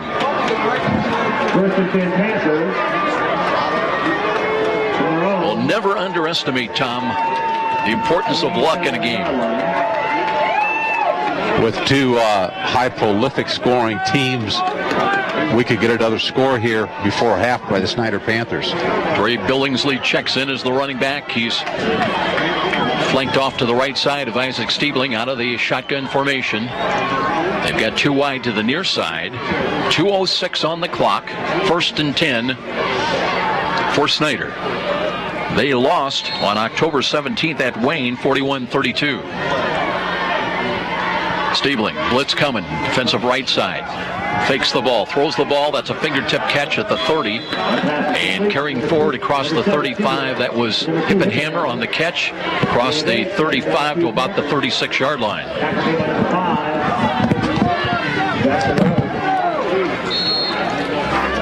So a gain of 7 on the play, second down and 3. And here's an off-tackle run. Stiebling trying to reach the 39. Had to get to about the 38 to pick up the first down. That should stop the clock with 1:39 remaining. And they'll move the chains. The Snider now has it first and 10. Tom Freistruffer getting ready to make his way down the field level. Right now expecting to chat with head coach Kurt Tippmann. But Snider on the move. They got the ball just short of their own 40. Stiebling loads up, looks left, throws left. That's tough. Throw. That was well bracketed looking for Malik Bramley. But the defense was bracketed in front and behind Bramley, and fortunate that ball was not picked off. That'll stop the clock with 91 seconds remaining here. It's second down and 10. Snider with the ball at the Panther 39. Bramley stays in wide to the left side. Hippenhammer in wide right. And let's see, Billingsley remains as the running back. They've not given the ball to him. They do now. No, it's play action fake, and Stiebling wrapped up, lost the football. It's a loose football, and let's see if Wayne's got it at the 37-yard line. They do. And the Generals will have the ball and be in business with 1:23 remaining until intermission and a chance to take the lead back. Stiebling, play action fake, fumble the ball away. Wayne has got it. And they'll have it at the, let's call it the Snider 38-yard line. Panthers have a couple of turnovers this ball game in the first half, yet they lead 10-7. Now Powers checking with Javon Easterly. They'll keep him in the game, move him up the slot to the left side. They've got Robertson wide left at 6'5". Powers motion Left side by Easterly. And here is the load up and a throw to the right. That one slipped off the hand of Keon Powers, or else a miscommunication on the route run that time. But incomplete pass will bring up 2nd down and 10. That one was not close. Trying to find Kai Black, but looked like Powers thought he was going to run a square route. And still, instead, Black just kind of settled down about 7 yards downfield. Takes the clock down to 1:19 remaining. And Wayne ready to put the play in motion. They've got 2 wide to the left again. Powers will roll. Looks, got a wide open catch. And that's short of the 1st down at the 30-yard line. It'll bring up 3rd down. Deion Powers on the catch. Wayne has not attempted a field goal this year. It'll be 3rd down and a yard. Game clock inside of 1 minute. Powers will call his own number up the middle. He's got the 1st down. Spins his way inside the 20-yard line to about the 19. Knee may have hit at the 20. And Wayne's going to take a timeout right here with 49 seconds remaining. They trail at 10-7 in this sectional championship ball game. Or do they take a timeout? Thought I heard timeout Wayne. No, they're going to run a play on 1st and 10. Powers again looking for running room. Breaks it off tackle. Cuts it up inside the hash mark. Works inside the 15 down to about the 11-yard line. Clock is running with 37 seconds remaining. Now it stops with 35 seconds. And the Generals will take a timeout. And we'll step out in this 10-7 ball game. 35 ticks of the clock remaining. It will be 2nd down and 2 for the Generals. Down 3 points. This is IHSAA Tournament Football on Fox Sports 1250, The Ticket. Frank the Buffalo here. With Fios Internet from Frontier, I can be on any device I want, in any room I want, and feel like I'm in the front row. Get the ultimate internet experience with 100% fiber optic. Call 1-888-FRONTIER today to get Fios Internet for $19.99 a month with qualifying phone service and enjoy a 2-year price guarantee, free Wi-Fi router, no contract, and no rate hikes. Front row seats without the crowd. Perfect. Limited time offer. Taxes, fees, and other restrictions apply. Subject to availability. Fios Smart owned by Verizon Trademark Services, LLC, and used under license. And now, back to the stadium with Joe Parson and more IHSAA football on Fox Sports 1250, The Ticket. Generals knocking on the door. They trail at 10-7, but they've got it 2nd down and 2 at the Snider 11-yard line. They'll work from the right side hash mark. Yarborough checks in as the running back, flanked to the right of Keon Powers out of the shotgun formation. Powers drops the throw, looks, throws it, fade to the right corner. That one is incomplete. It was way out of bounds, thrown probably about 8 yards out of bounds. Little square out pattern run to the right side by Black, but incomplete. And now it'll be 3rd down and 2 with the ball still at the 11. That took the clock down to 29 seconds. Very much expect Keon Powers to call his own number once again, and he does, looking off tackle and steps out of a tackle, works down to the 6-yard line. It'll be 1st and goal with 23 seconds now remaining in the first half. 1st and goal, the 6-yard line, the Generals. 23 seconds. So the Generals going to take another timeout. That is their 2nd. They've got 1 remaining. They trail at 10-7. This is IHSAA Tournament Football on Fox Sports 1250, The Ticket. Where do savvy sports fans in the Summit City go when they need to know more than just the score? It's an easy choice. No other media outlet covers the local sports scene like the Journal-Gazette. You get 7-day sideline coverage from the area's most experienced and knowledgeable sports staff. It's a commitment to Fort Wayne that the Journal-Gazette takes very seriously. When you need to know the story behind the story, nobody delivers the goods each morning like the Journal-Gazette. And even when you're on the go, you can still catch up on the latest sports news online at www.journalgazette.net or from your mobile device at www.jgmobile.net. Start your sports day right, every day, 7 days a week with the Journal-Gazette. And now, back to the stadium with Joe Parson and more IHSAA football on Fox Sports 1250, The Ticket. Crowd coming alive here at Spooler Stadium. It is 1st and goal for the Generals at the 6-yard line. Keon Powers, this time Yarborough to his left. He rolls to the left side.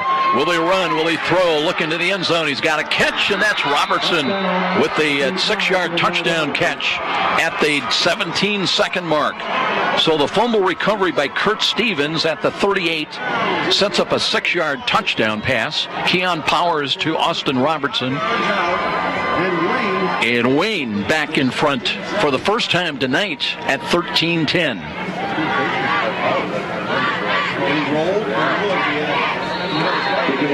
Tom was talking earlier about Robertson at 6'5" and an easy target that time for Powers. Now here's the right-footed kick. Maldonado, that's blocked. So it will remain 13-10. Wayne's got the lead, though, over Snider. And we'll be back with a general kickoff coming up. IHSAA Tournament Football on Fox Sports 1250 The Ticket. Did you know the IRS tax code now consists of nearly 80,000 pages of rules and regulations? It's enough to make you cry. But now there's real affordable help right here in Fort Wayne. Walbert Financial Management, a firm that cuts right through the legalese, working hard for you, providing external solutions to bookkeeping and tax problems. Walbert Financial Management, taking flawless care of all your personal reporting, P&L, or even individual tax requirements. Give them a call, 260-459-2240. You'll sleep better at night being assured everything's taken care of. Walbert Financial Management. And now, back to the stadium with Joe Parsons and more IHSAA football on Fox Sports 1250, The Ticket. Austin Robertson, his third pass receiving touchdown of the year. That one gives Wayne their first lead of the night at 13-10. And now the kickoff by the Generals. They'll tee it up at their own 40-yard line. Snider with just 17 ticks of the clock remaining, but I believe they've got all three of their timeouts still in their pocket. Here comes Maldonado with the kick.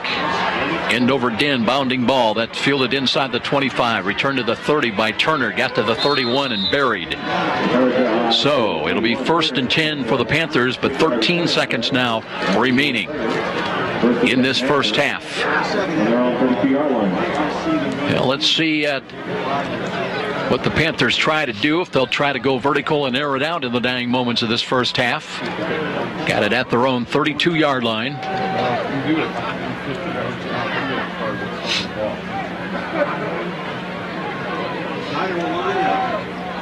Panthers will get the football to begin the second half. Stiebling with the running back lined up, offset behind him. And they'll look to run the ball, handing it off. Here's Dre Billingsley, nudges across the 35, got to the 37.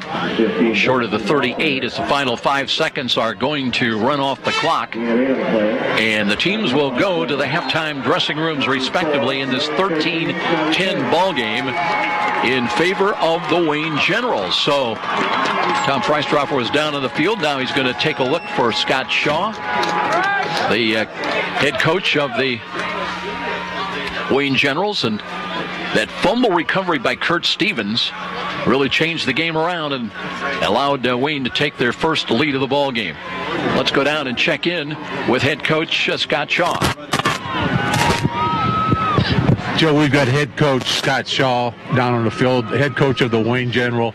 Coach, you've already played Snider once this year. You mentioned in a pregame talk it's a little bit tougher to come in and play him again, but so far it looks like your team has filled the ticket. Well, we played a pretty good first half, and so did they. So, it's still that miss on the extra point was big, though. So that puts it, right back on schedule. But, hopefully we just come out in the second half and play well again. Coach, you've got such a quick quarterback. You also talked about him. He's non-scriptable. You never know what he's going to do. But you have that advantage with your tight end. If they do close in on him, they can throw a pass to big Austin Robertson, your tight end, which looks like it's working for you tonight. Yeah, he's been calling for the ball, and we've been trying to find ways to give it to him. And he's a great athlete. And, hopefully we can get it to him some more. Well, looks like a defensive struggle. Your offensive line has been doing the job. Good luck in the second half. Thank you very much. Tom Freisdorfer with head coach Scott Shaw as we have reached a halfway mark of this ball game. Into intermission, 13-10. Generals have got the lead. Last report, it was Carmel leading by 1 over Carroll at 7-6. We'll take a 3-minute timeout. We'll be back with more of our halftime presentation. This is IHSAA Tournament Football on Fox Sports 1250 The Ticket. We want the very best for our loved ones, and that includes our pets. AeroFence can give your pet dog the protection you want, along with the freedom to roam that your pooch wants, using Aero's Dog Watch Hidden Fence. Far cheaper, yet far more versatile than most traditional fences. Aero's new Dog Watch Hidden Fence uses a simple learning program through an electric signal beamed to your dog's collar that gives an alert when he is reaching property boundaries. It's safe, simple, effective, affordable protection for Poochie. Call Aero Fence at 260-471-PETS. The Dog Watch Hidden Fence, your dog's best bet, giving him freedom to roam. Hi, this is Tim Rooney.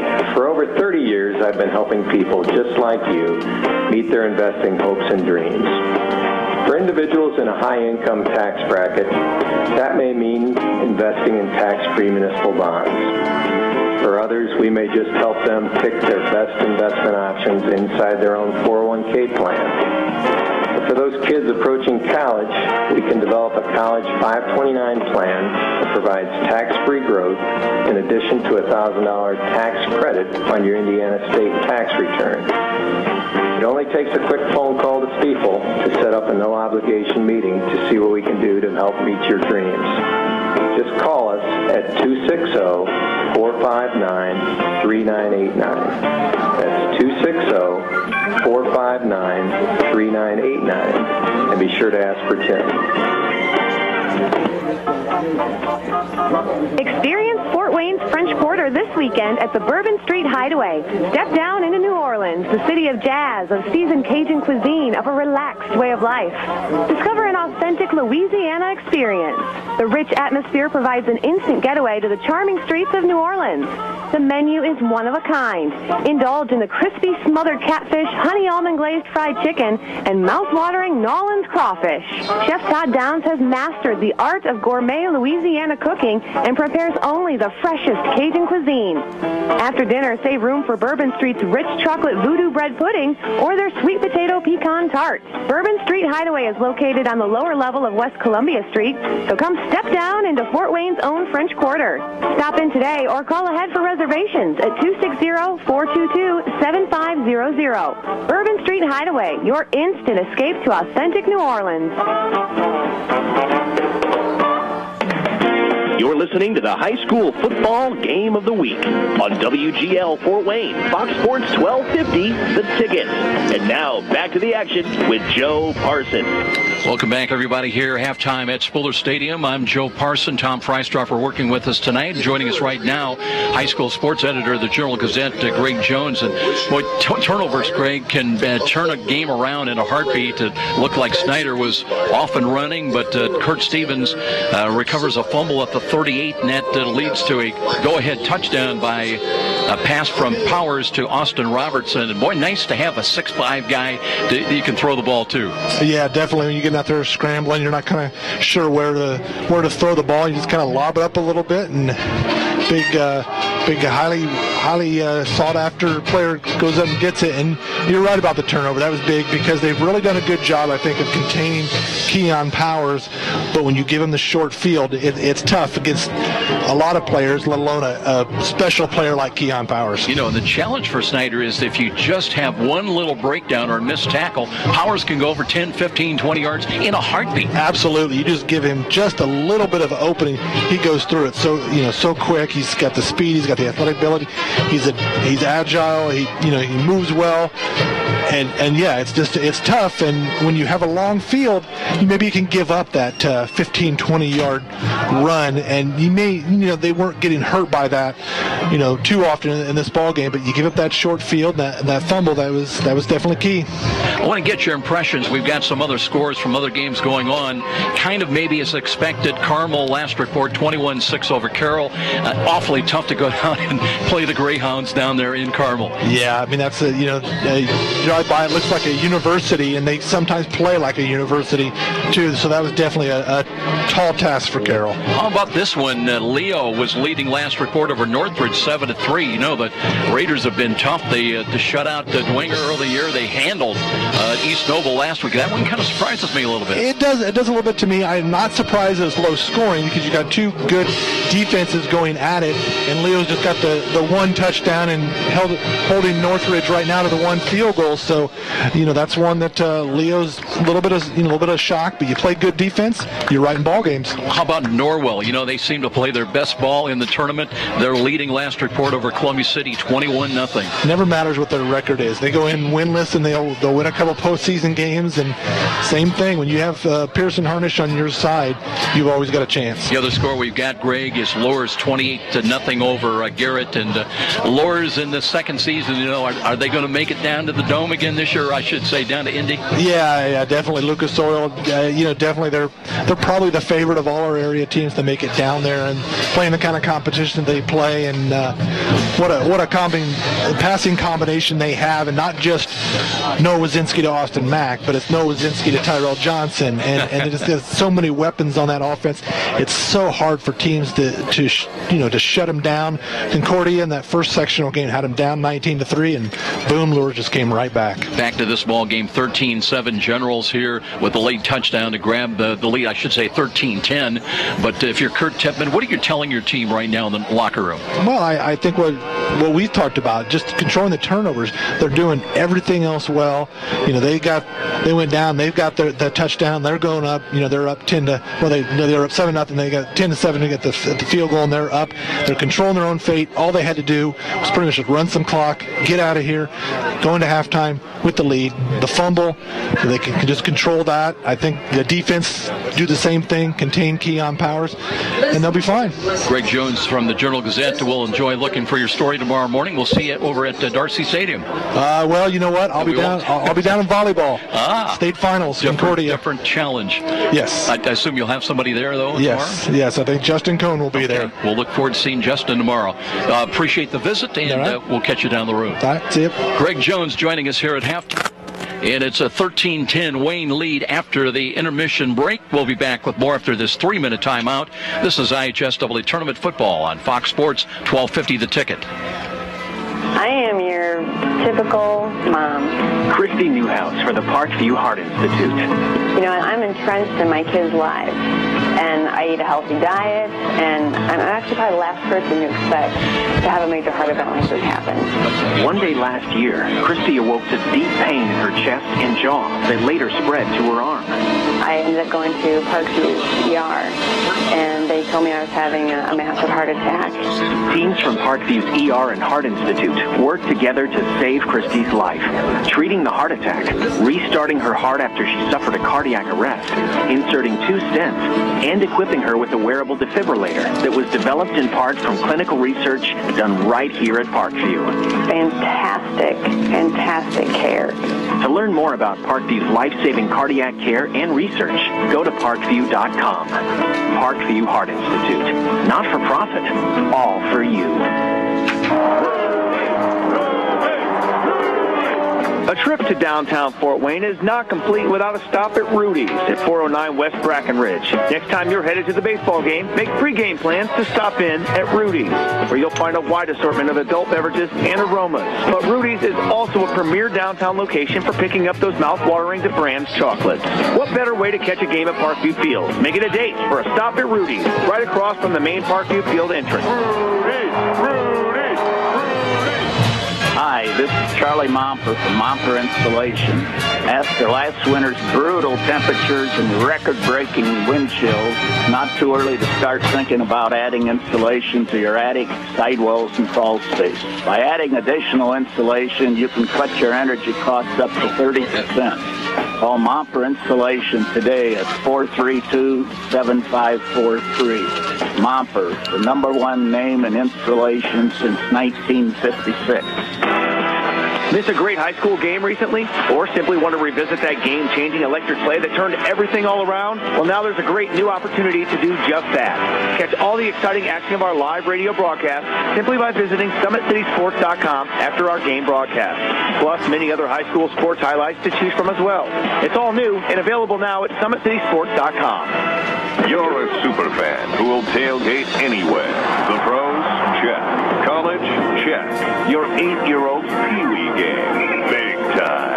And to prepare for this ritual, you head to Meijer for freshly prepared food and licensed team apparel. Proudly display allegiance to your favorite team with our licensed short and long sleeve tees, hoodies, hats, and jerseys. Plus, load up on fresh meats, snacks, and drinks. So don't just tailgate. Tail greater at Meijer. Brought to you by Meijer. Meijer is proud to support IHSAA football. And now, back to the stadium with Joe Parson and more IHSAA football on Fox Sports 1250, The Ticket. Being entertained by the Snider marching band here at halftime. It is 13-10. Wayne, those got the lead. All started out, though, on a 1-yard touchdown run at the 11:57 mark of the second quarter. Stiebling getting into the end zone. That was the first snap to start the second quarter as they had a Money Woods run down inside the 5-yard line that set them up for that first touchdown of the ball game. Boozman with the extra point, 7-0 Snider in the early going. That was gotten back on after a faked fourth down and a run. Instead of faking the kick, they ran it with Powers converting, and that set up a counter run by Keon Powers at the 8:21 mark. Maldonado added the extra point. We're in a 7-7 tie. Boozman then hit from 29 yards out a field goal at the 4:46 mark. That gave Snider the lead back. It broke the 7-all tie. It was Snider on top at 10-7.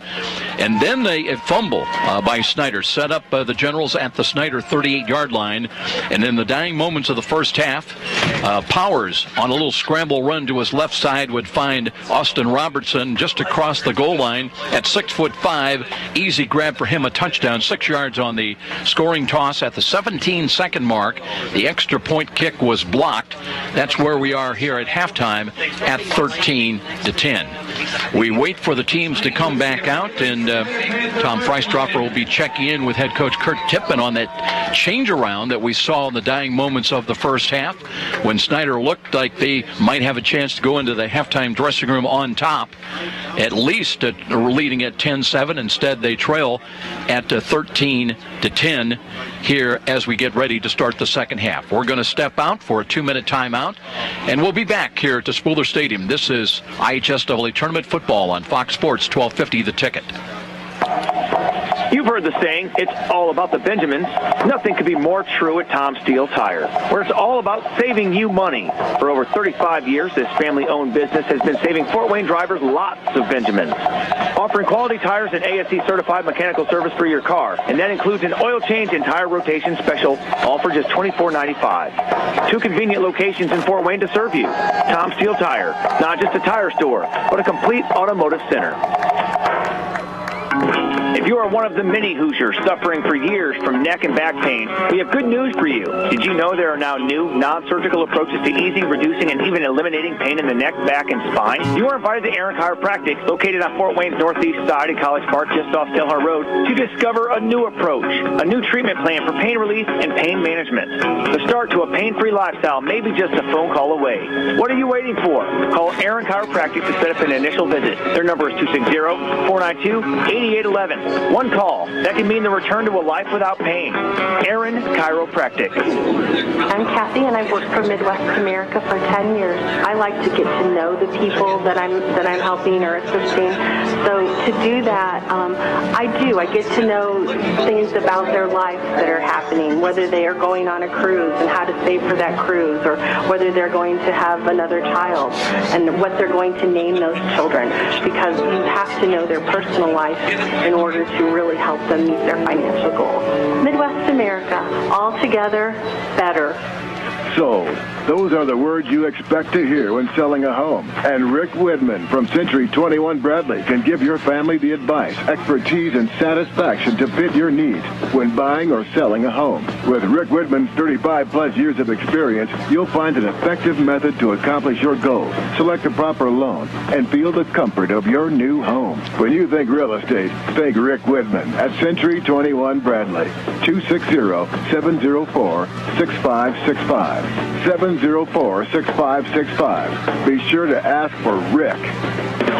And now, back to the stadium with Joe Parson and more IHSAA football on Fox Sports 1250, The Ticket. Head coach Kurt Tittman down at the Snider Panthers. Coach, you're in a barn burner tonight.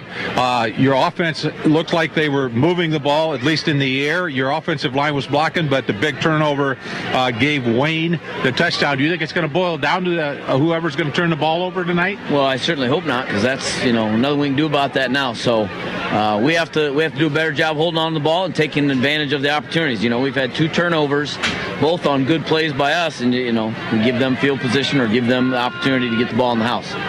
Coach, it looks like you're going against one of the fastest teams in the state here tonight. They certainly haven't gotten any slower since the last time you played them. What kind of a defensive scheme do you think you have to what do you have to do to stop that Keon Powers? Well, it's got to be a total team effort, all 11 guys. We know kind of how they're attacking us. We just got to do a better job of filling that gap and tackling. We're whiffing on some tackles. We've got to do a better job being more physical. Well, Coach, good luck in the second half. All right, thanks. Kurt Tittman joining us here with his take on the first half and what the Snider strategy will be in the second half, trailing in a tough, close ball game here, 13-10. We'll be back after this 1-minute timeout. We'll get the second half underway. This is IHSAA football on Fox Sports 1250, The Ticket. From humble roots some 30 years ago, the name Ruoff Home Mortgage has been built upon a legacy of making dreams of home ownership a reality. Loan officers Doug and Julie Carroll are proud to help you establish your roots with a mortgage for your new home. They understand that every borrower is different, and they work hard to get you a mortgage that fits your needs. Call the Carroll team at 602-9768 to find out which program is right for you. When you need a mortgage that is simple and straightforward from a hometown name you can trust, call Doug and Julie Carroll at Ruoff Home Mortgage, 602-9768. Frank the Buffalo here. With Fios Internet from Frontier, I can be on any device I want, in any room I want, and feel like I'm in the front row. Get the ultimate internet experience with 100% fiber optic. Call 1-888-FRONTIER today to get Fios Internet for $19.99 a month with qualifying phone service and enjoy a 2-year price guarantee, free Wi-Fi router, no contract, and no rate hikes. Front row seats without the crowd. Perfect. Limited time offer. Taxes, fees, and other restrictions apply. Subject to availability. Fios Marks owned by Verizon Trademark Services, LLC, and used under license. And now, back to the stadium with Joe Parson and more IHSAA football on Fox Sports 1250, The Ticket.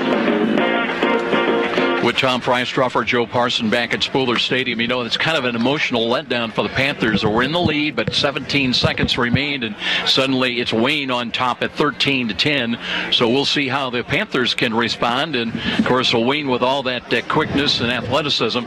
Remember, friends and family can tune in live each game and listen. Go to SummitCitySports.com.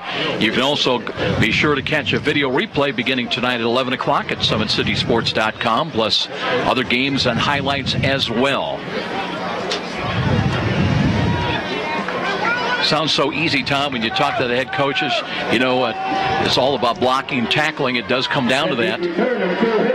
Well, I talked a little bit to Coach Tittman about turnovers, and I alluded to the fact that it could be the team that makes the least amount of turnovers. I think in a game like this, you've got 2 evenly matched teams. Really, you do, on offensive and defense. 2 quick teams that could both score. You can't let go of the football like Snider did right before the first half within 2 minutes, and to have a team like Wayne take it in and score. Mac Hippenhammer's back in kick return. He's got a long of 86 yards this year. He waits back around the 16-yard line as we're about ready. Here comes the kick. Line drive, squib ball, fielded up by Turner at the 25, works wide to the left, looking for a block, 25-30, 35-40, 45-50, and he's all the way into Wayne territory, down inside the 45 to the 40-yard line. David Turner picking him up, laying him down. So a good start for the special teams for the Snider Panthers. And just like that, Tom, they'll have excellent field position, 1st and 10 at the general 40-yard line. Well, field position is another factor in a game like this when you've got two teams that are in a sectional final with the abilities of these teams. We saw that with the field goal that Snider had in the first half, actually leading 10-7 before Wayne had that late touchdown. Dre Billingsley will check in as the the running back in that Snider offensive scheme of things. Stiebling in the pistol alignment, looks to Billingsley, hands it off, cuts his way up the middle, and he's got good running yardage up the middle, nearly picks up a first down. He's all the way inside the 35 to the 31-yard line. That'll be a gain of 9. You know, Coach has talked so much, Joe, about establishing a running game, and I think that's what Kurt Tippmann, it appears that's what he's going to try to do here in the second half. Have his team establish a running game, because when you have a good running game, it's going to set up that pass.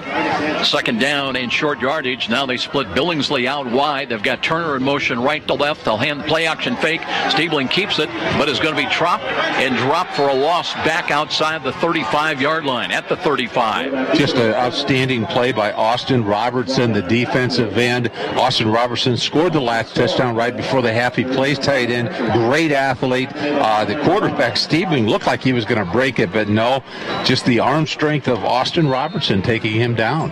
Several times tonight so far that Snider's tried to go for that fake and put the ball in Stiebling's hands, but Wayne has really prepared well defensively for that. 3rd down and 5 after the loss. Stiebling now, short drop, looking, rush is coming, screens the ball, right side, got a catch, 35, 30, and let's see, that's Billingsley on the catch. He'll have a first down inside the 30. And they'll move the chain, so the Panthers on 3rd down and 5, they convert, and they'll have it 1st and 10 at the 27-yard line of Wayne. Just a critical first down for Snider. See if they can come out first series and score here. Longhouse brings them up to the line of scrimmage. He's the center tonight. 2 wide to the left, and they'll run the ball. There's Billingsley, curls up the middle, brings it inside the 25, still pushed back, but he'll have a forward progress gain inside the 25 to the 23-yard line. We had 2 tacklers on the tackle there. Looked like Anthony Neal, one of the linebackers, was on that tackle along with, I believe, Kurt Stevens, the other linebacker. 2 linebackers made the tackle there. By the way, you mentioned Kurt Stevens. He was credited with that critical fumble recovery that set up the go-ahead touchdown by Wayne at the end of the first half. Gain of 4, 2nd down and 6. Hippenhammer, lone wide out to the left side, 2 wide to the short side to the right. And Stiebling out of the pistol once again. Billingsley stays in as the running back. And a play-action fake. Stiebling under pressure. He's got to get rid of the ball. He won't. Falls down. Lost the ball again. Scramble for it, and Wayne's got it. It's still loose and picked up. They'll have it at the Snider 47-yard line. We talked about turnovers. You can't have turnovers in this type of a game.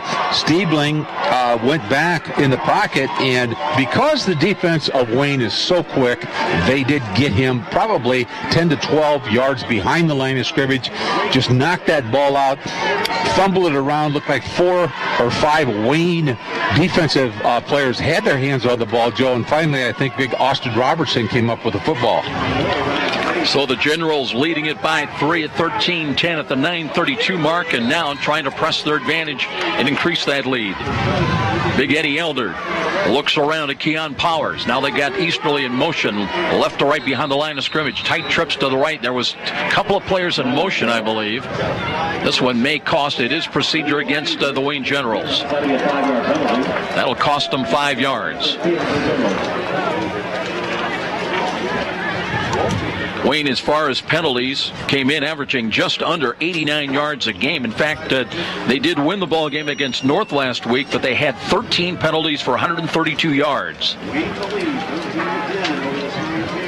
when you run an offense with a single back, which Wayne does and Snider does, you're going to have people in motion, moving right to left, and more of a chance for those penalties. In the backfield, they've got Powers and Powers. Deion Powers now lines up. Let's see if they give the ball to him. No, Ken keeps it himself. Angles to the right. Got the penalty yardage back. And another yard and a half as he brings it down to the Snider 46 on the far side of the field. You know, if I was a head coach or a defensive coordinator, I think I'd cringe every time Deion Powers ran the football. I'm cringing up here in the press box, and I'm not even coaching on the field. Tom, he's just a threat every time he touches the ball. You know, he's so quick, so elusive. And as you mentioned, he's not a real big guy at, about 5'9", so kind of gets down in a little bit of a stance. He's hard to locate. He'll pick up. It'll be 2nd down and 8. Still from the right side hash mark. Powers looks again to Yarbrough. Keeps it himself. Straight ahead carry. And takes tacklers with him inside the 45 down to the 43-yard line.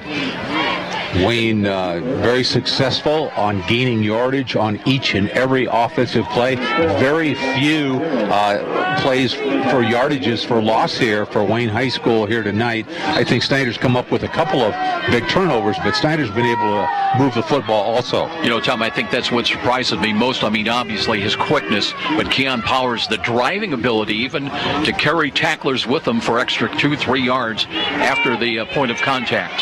3rd down and 5. Motion easterly. Now stops, reverses back to the wide side. Powers wants to throw, quarterback draw, and second effort, and I think he's close to a 1st down. Ball popped free. Let's see who's got it.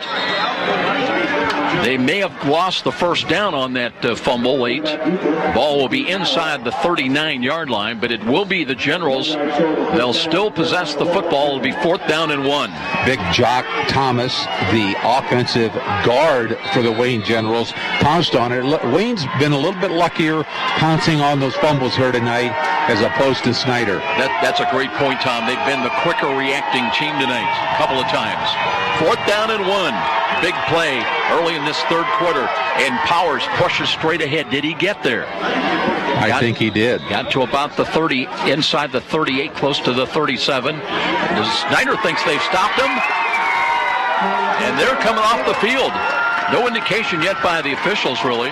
See if they might measure this. E.J. Carroll may bring the chains out across the way, and they will measure for sure. But Snider, they came running off the field feeling they have stopped them. I'll tell you, from here, the angle looks very, very close. It's going to be very close either way. So a little drama here with 7:13 remaining in the 3rd quarter. Still 13-10 where we were at halftime. So they bring the chains out across the way.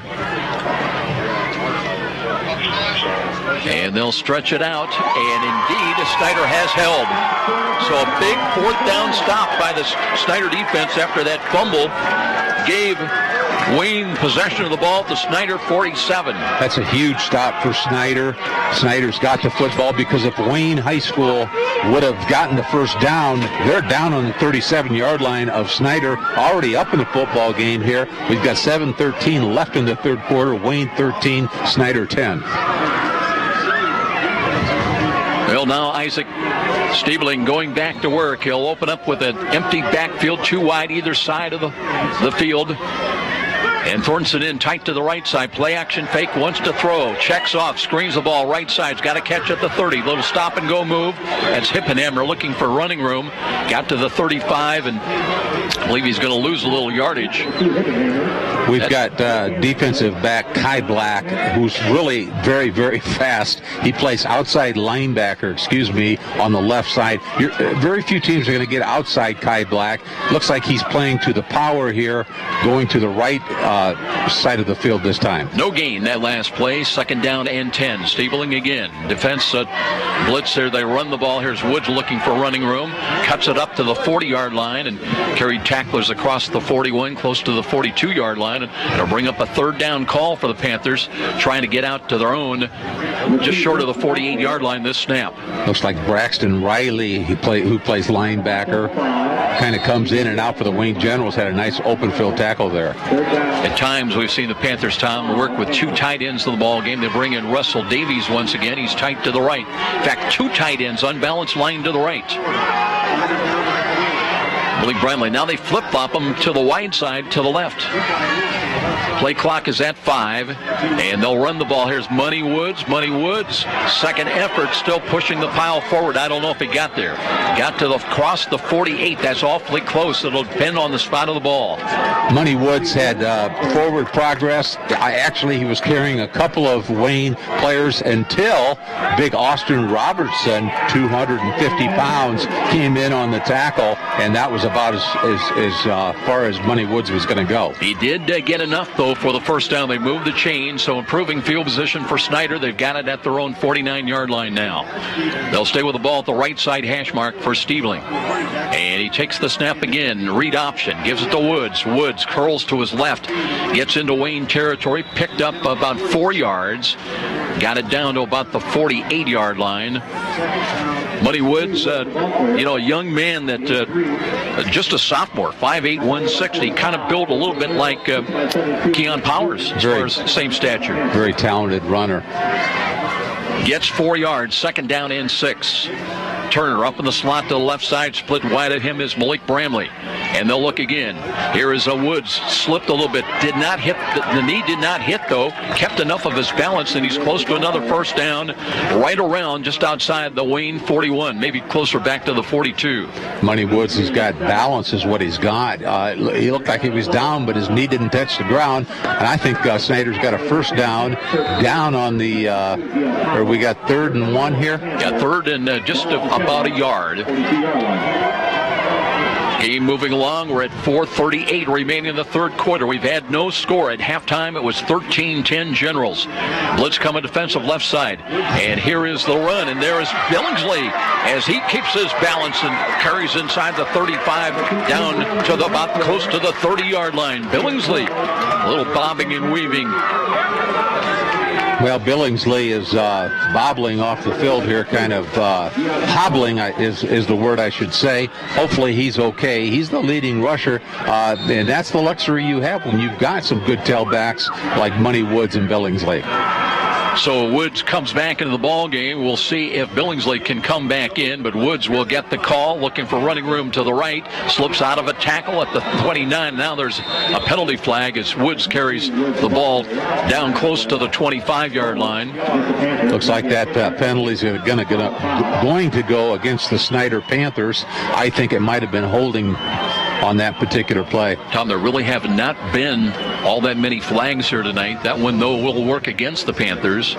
Well, it's kind of nice to see, the refs letting the ball players play the game. We've seen so many yellow flags flying this year, Joe. This game's moving pretty quickly. They're playing the game, a lot of running down there. What do they say? I guess if officials, they could throw a flag every play. There's going to be some imperfection. But sometimes you just got to have that middle-of-the-road judgment of where it really impacts the game. Hip and hammer in motion, but here's Stiebling looking for a running room. He's got to hold on to the ball, spun around and drop, and that has not worked at all tonight. That play action fake with Stiebling keeping the ball. Well, we talked about the opponent's quarterback Keon Powers not able to get outside of the defensive ends of the Snider Panthers, but let's look at Stiebling. He cannot get by Austin Robertson. Not many quarterbacks are going to get by Austin Robertson. Looks like a D1 player, 6'5", junior 240 at defensive end, along with Delta Chapman. Of course, they're not really running at Chapman that much. I think that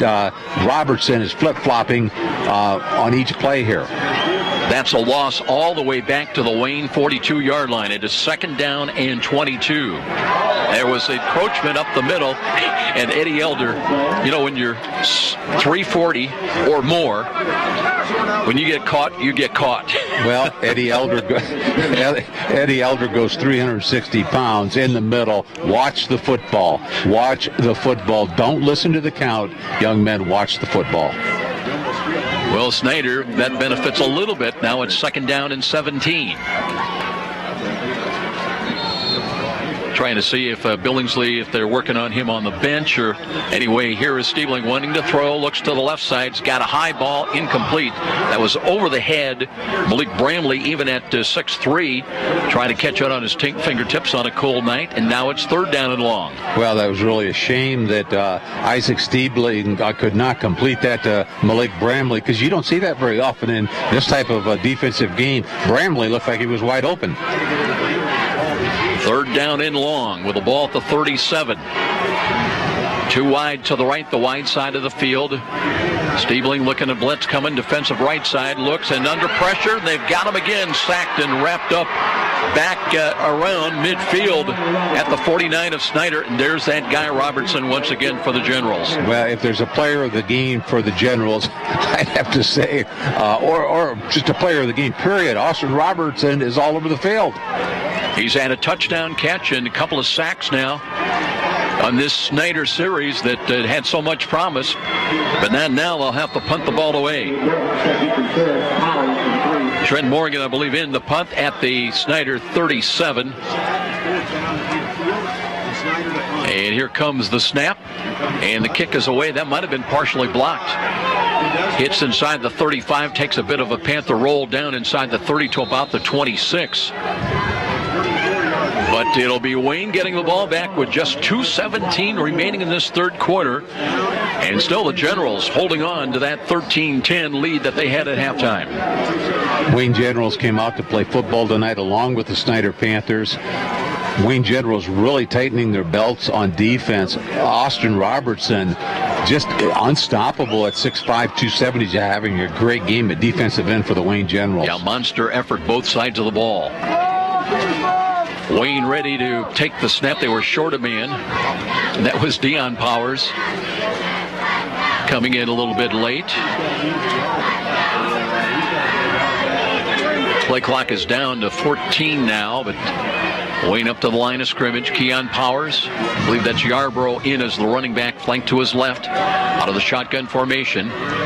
Powers taking a look, read option, did hand the ball off, and a run to the right side. And I thought he fumbled the ball, but he was out of bounds. That'll be a gain of about 3 yards for the Generals. There is a flag, there's a flag on the play, Joe, so I don't know if that's a face mask or what they're going to call there. That was holding against Wayne. Holding against the Wayne Generals.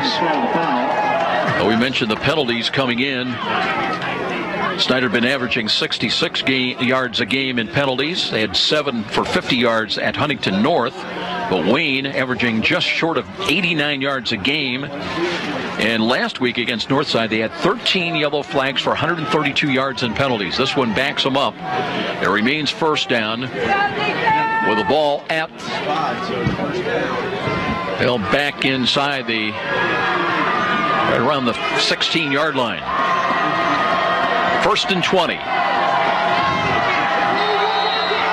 Clock stop right now. Now they wind it. And Powers ready to take the snap again out of the gun. Wants to throw. Drops. Screens the ball. That one's knocked away. Boy, I tell you what, if that is deflected, they have a chance at the pick six the other way. That was off the fingertips just for a moment. That was Demarius Ridley, who plays actually wide receiver, but at that point he was Demarius Ridley was in at defensive back for the Snider Panthers, and that was 6. He just didn't hold on to it. Just timed his contact with a would-be Wayne receiver perfectly, knocked the ball in the air, but couldn't find the handle. 2nd down and 20. Exactly 2 minutes remaining here in the 3rd quarter. Corners come up in press coverage now for the Panthers as Powers, read option, runs the ball, not going anywhere. That time is knocked down. Josh Loya pinched in and got a piece of him. That's certainly what Kurt Tittman wants to see. He wants to see a swarming defense by the Snider Panthers, and that's what the Panthers are doing now. They're shutting down the Wayne Generals as far as moving the football, which they have not been successful in stopping Wayne here tonight. It's third down and 23 yards to go for the Wayne Generals back on their own 12 or 13 yard line. Yeah, they got to get the ball out to their own 36 on this snap. It is 3rd down and 23 at the 13. Powers wanting to throw, drops, time in the pocket, steps up, flush, now spins away. He's at the 15, 20, 25, 30, 35-yard line. Hit hard, and where did he get down to? Up to about the 35-yard line, very close to the first down stick. It'll depend on the spot of the ball, but another penalty flag, Tom, back at the General 13-yard line. Another holding against Wayne. That's going to wipe out that great scramble run by Keon Powers. We mentioned it at halftime, tried to talk to Kurt Tittman about mistakes, which team is going to make the fewer mistakes, and that's what it's going to boil down to. There's only a 3-point lead here by the Wayne Generals with a minute left in the third quarter. They cannot continue to make the mistakes that they're making here in the third quarter. So the penalty will move them back exactly now. 1 minute time remaining in the quarter. And the walk-off on the penalty yardage, half the distance inside the 10, will take the ball down close to the 7-yard line. Well, it sounds like long, 3rd down and forever, but after we saw Keon Powers that last snap, it's never too long. No, it's not. 3rd down and 30. 3rd down and California is what they say. Back at the 6-yard line. Powers with a running back and stretch handoff, and they've got that wrapped up. Swartz came up there, and that's a tackle for loss back inside the 4-yard line. And now Wayne's got to be concerned on a good snap. It'll be 4th down and even longer. Snider's going to come out of this with very good field position at the very least. So many times in a ball game, a defensive squad, a defensive unit can really pick up the team. This is what Snider needs, down 13 to 10 here with 22 seconds and running in the third quarter. What an outstanding defensive play there by the whole squad, the whole defensive unit by the Snider Panthers, stopping the Wayne Generals. Keon Powers 1 yard away from the end line. Needs a good snap here. His kick out of deep in the end zone. Play clock at 7. And now they reach the end of the 3-quarter mark. 000s on the scoreboard, so no points on the board either way. Here in the third quarter, 13-10 at halftime. We head to the fourth quarter, still a 13-10 Wayne lead with that dangerous punt coming up when we return to Spooler Stadium. This is IHSAA football on Fox Sports 1250 The Ticket. Where do savvy sports fans in the Summit City go when they need to know more than just the score? It's an easy choice. No other media outlet covers the local sports scene like the Journal-Gazette. You get 7-day sideline coverage from the area's most experienced and knowledgeable sports staff. It's a commitment to Fort Wayne that the Journal-Gazette takes very seriously. When you need to know the story behind the story, nobody delivers the goods each morning like the Journal-Gazette. And even when you're on the go, you can still catch up on the latest sports news online at www.journalgazette.net or from your mobile device at www.jgmobile.net. Start your sports day right, every day, 7 days a week with the Journal-Gazette. Every small business person has the same dread: taxes, reports, and bookkeeping. What are you to do? You know you can't afford the big guys to keep you legal and solvent? Well, now there's Walburn Financial Management to save the day. Here's their number. You're going to want to remember this one: 260-459-2240. That's 459-2240. Why? Well, Walburn Financial Management specializes in the little guy. With reasonable rates and sensible retainers, Walburn Financial Management is simply perfect for the small business budget. And now, back to the stadium with Joe Parson and more IHSAA football on Fox Sports 1250, The Ticket.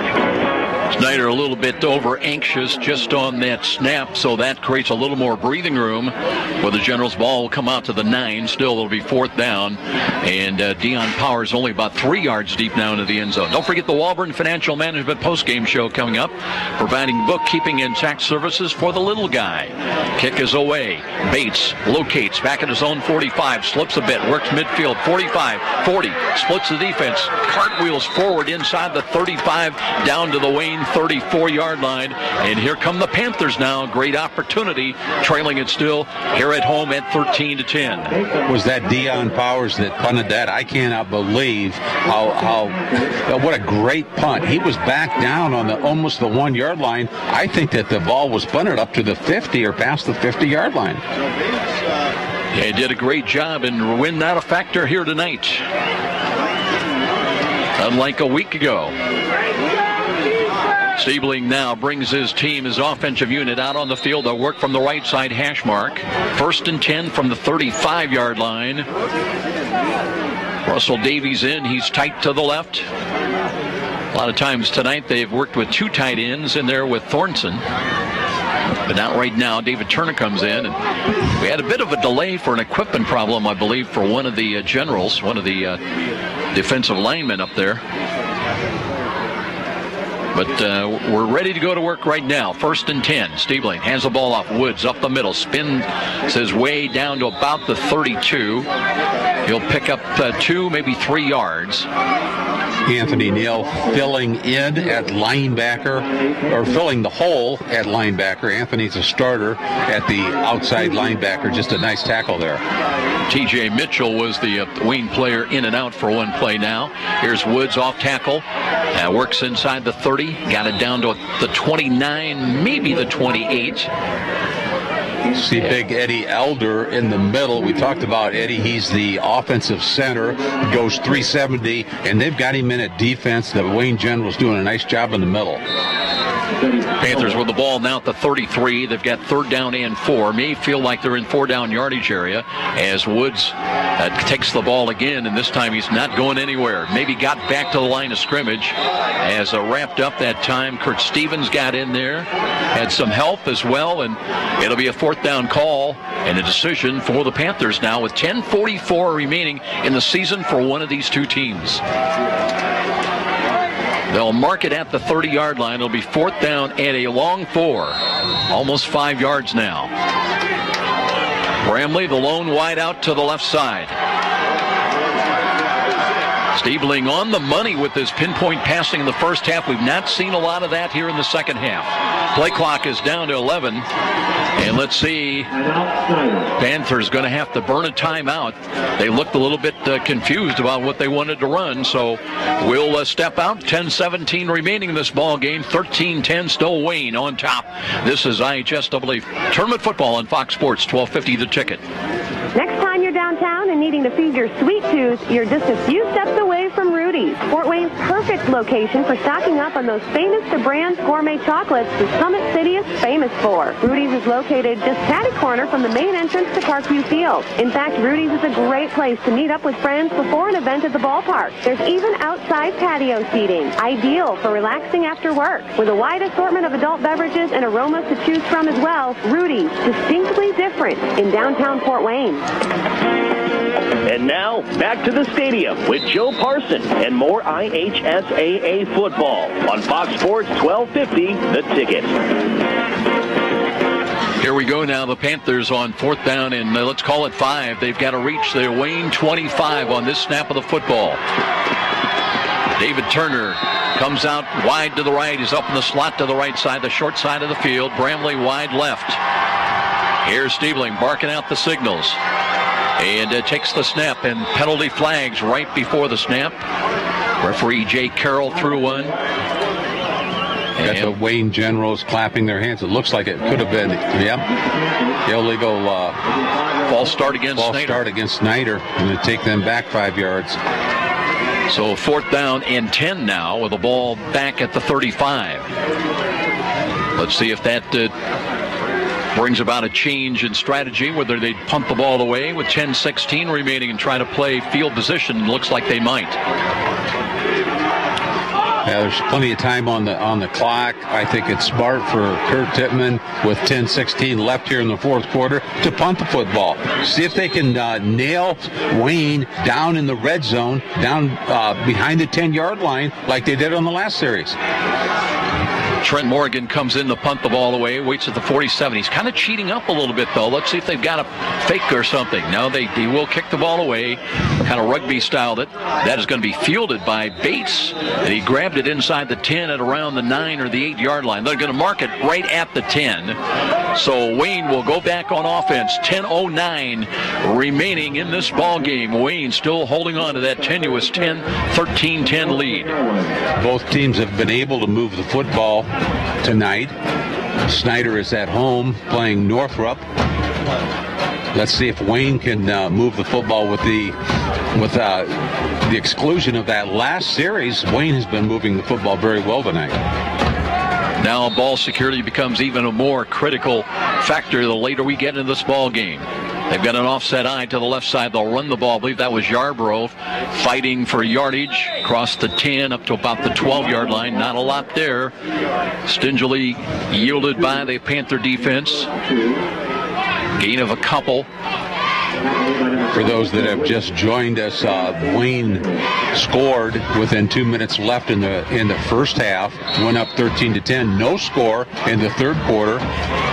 Big defensive battles out here at Snider's home field. Tommy, they got that touchdown, that go-ahead touchdown with 17 seconds remaining. 17 seconds. Here we go, second down, and let's call it 8. Keon Powers again calls his own number. No, he did hand the ball off. Nothing there. Maybe a yard at most out just across the 12, and third down coming up. Snider's done a very good job throughout the third quarter, anchored by Matt Schwartz and Ryan Peasley in the middle at defensive tackles for the Panthers, just literally stopping Wayne, which they were not successful at stopping Wayne in the first half in this game. Third down and a long 7. Powers out of the gun, too wide to the right. He rolls to the right side. Can he looking to run? He pulls it down, cuts to the 15. What a hit at the 20-yard line. He's got a first down, though. Paid a price. And let's see if he's okay. Helped up by his brother Dion. And Keon Powers got his bell rung, but pops to his feet. Looks like he's okay. I saw Alexander Reese in the ball game coming in on that tackle. I'm not sure if he made that first hit, but it was a good hit. And they do pick up the first down. He paid the price. Keon Powers did. Kai Black in there. And first and 10. They'll take the clock now down to 8:43 time remaining. Ball is at the 21-yard line of the Generals. Play clock at 11. Still getting their offensive setup. Powers ready to take the snap once again. Blitz is coming. Calls his own number. Looking for running room off to the left. That's blocked up. And Loya pinched in, and Matthew Schwartz was there. Snider, hungry for that football defensively, trying to make the stop, and no gain. Well, we've talked so much about how the defensive ends factor in this ball game tonight. We've got two quarterbacks that can run the football, try to keep those quarterbacks inside. On the last play, Keon Powers just got out, or the inside shoulder of Josh Loya, the defensive end for the Panthers, and you can't let him do that because he's going to pick up 5-10 yards. Clock is the ally of Wayne right now. It moves inside of 8 minutes. Powers again, rolls to his left, wants to throw, throws the ball up, and he's got too far. And a man that was Easterly had a couple of steps on the Snider defense at about the 45 of the Panthers, but too much on that one. And now here we go again, third down and long for Wayne. Shows you the arm strength of Keon Powers. He's throwing that football back probably on the 15-yard line, threw that out to about the 40, so he had some yardage on that throw. Clock stopped on the incompleted pass, 7:44 remaining. Deion Powers in wide to the near side. Coverage by Jalen Fowler of the Panthers. They've got two safeties back now on third down and long. Might be the ball game on the line right here. Yarborough, they flip-flop him to the left. Powers drops the throw, steps up. He's got running room, throws the ball near side. Ball is fought for. Let's see who comes up with it. Snider may have it. On a takeaway, they've got it. They took it away from Deion Powers. Didn't see who came up with the ball for Snider, but they've got it somewhere around the 30-yard line of the Generals. Now you see that in the pros where you've got Deion Powers out at wide receiver. He's got the football. He's running with it. And the Panthers are shoving him out of bounds, and they take the football out of his hands as he's going out of bounds. Now that's a great play, defensive play by the Snider Panthers.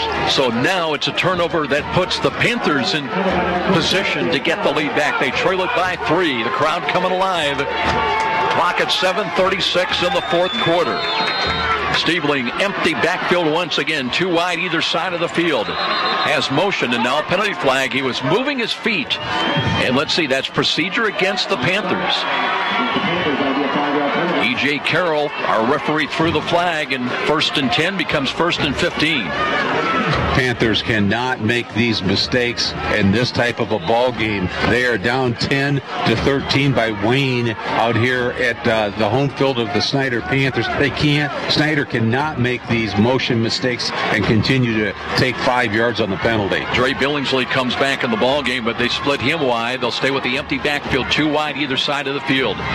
1st down and 15. Still 7:36 remaining. Stiebling out of the empty backfield.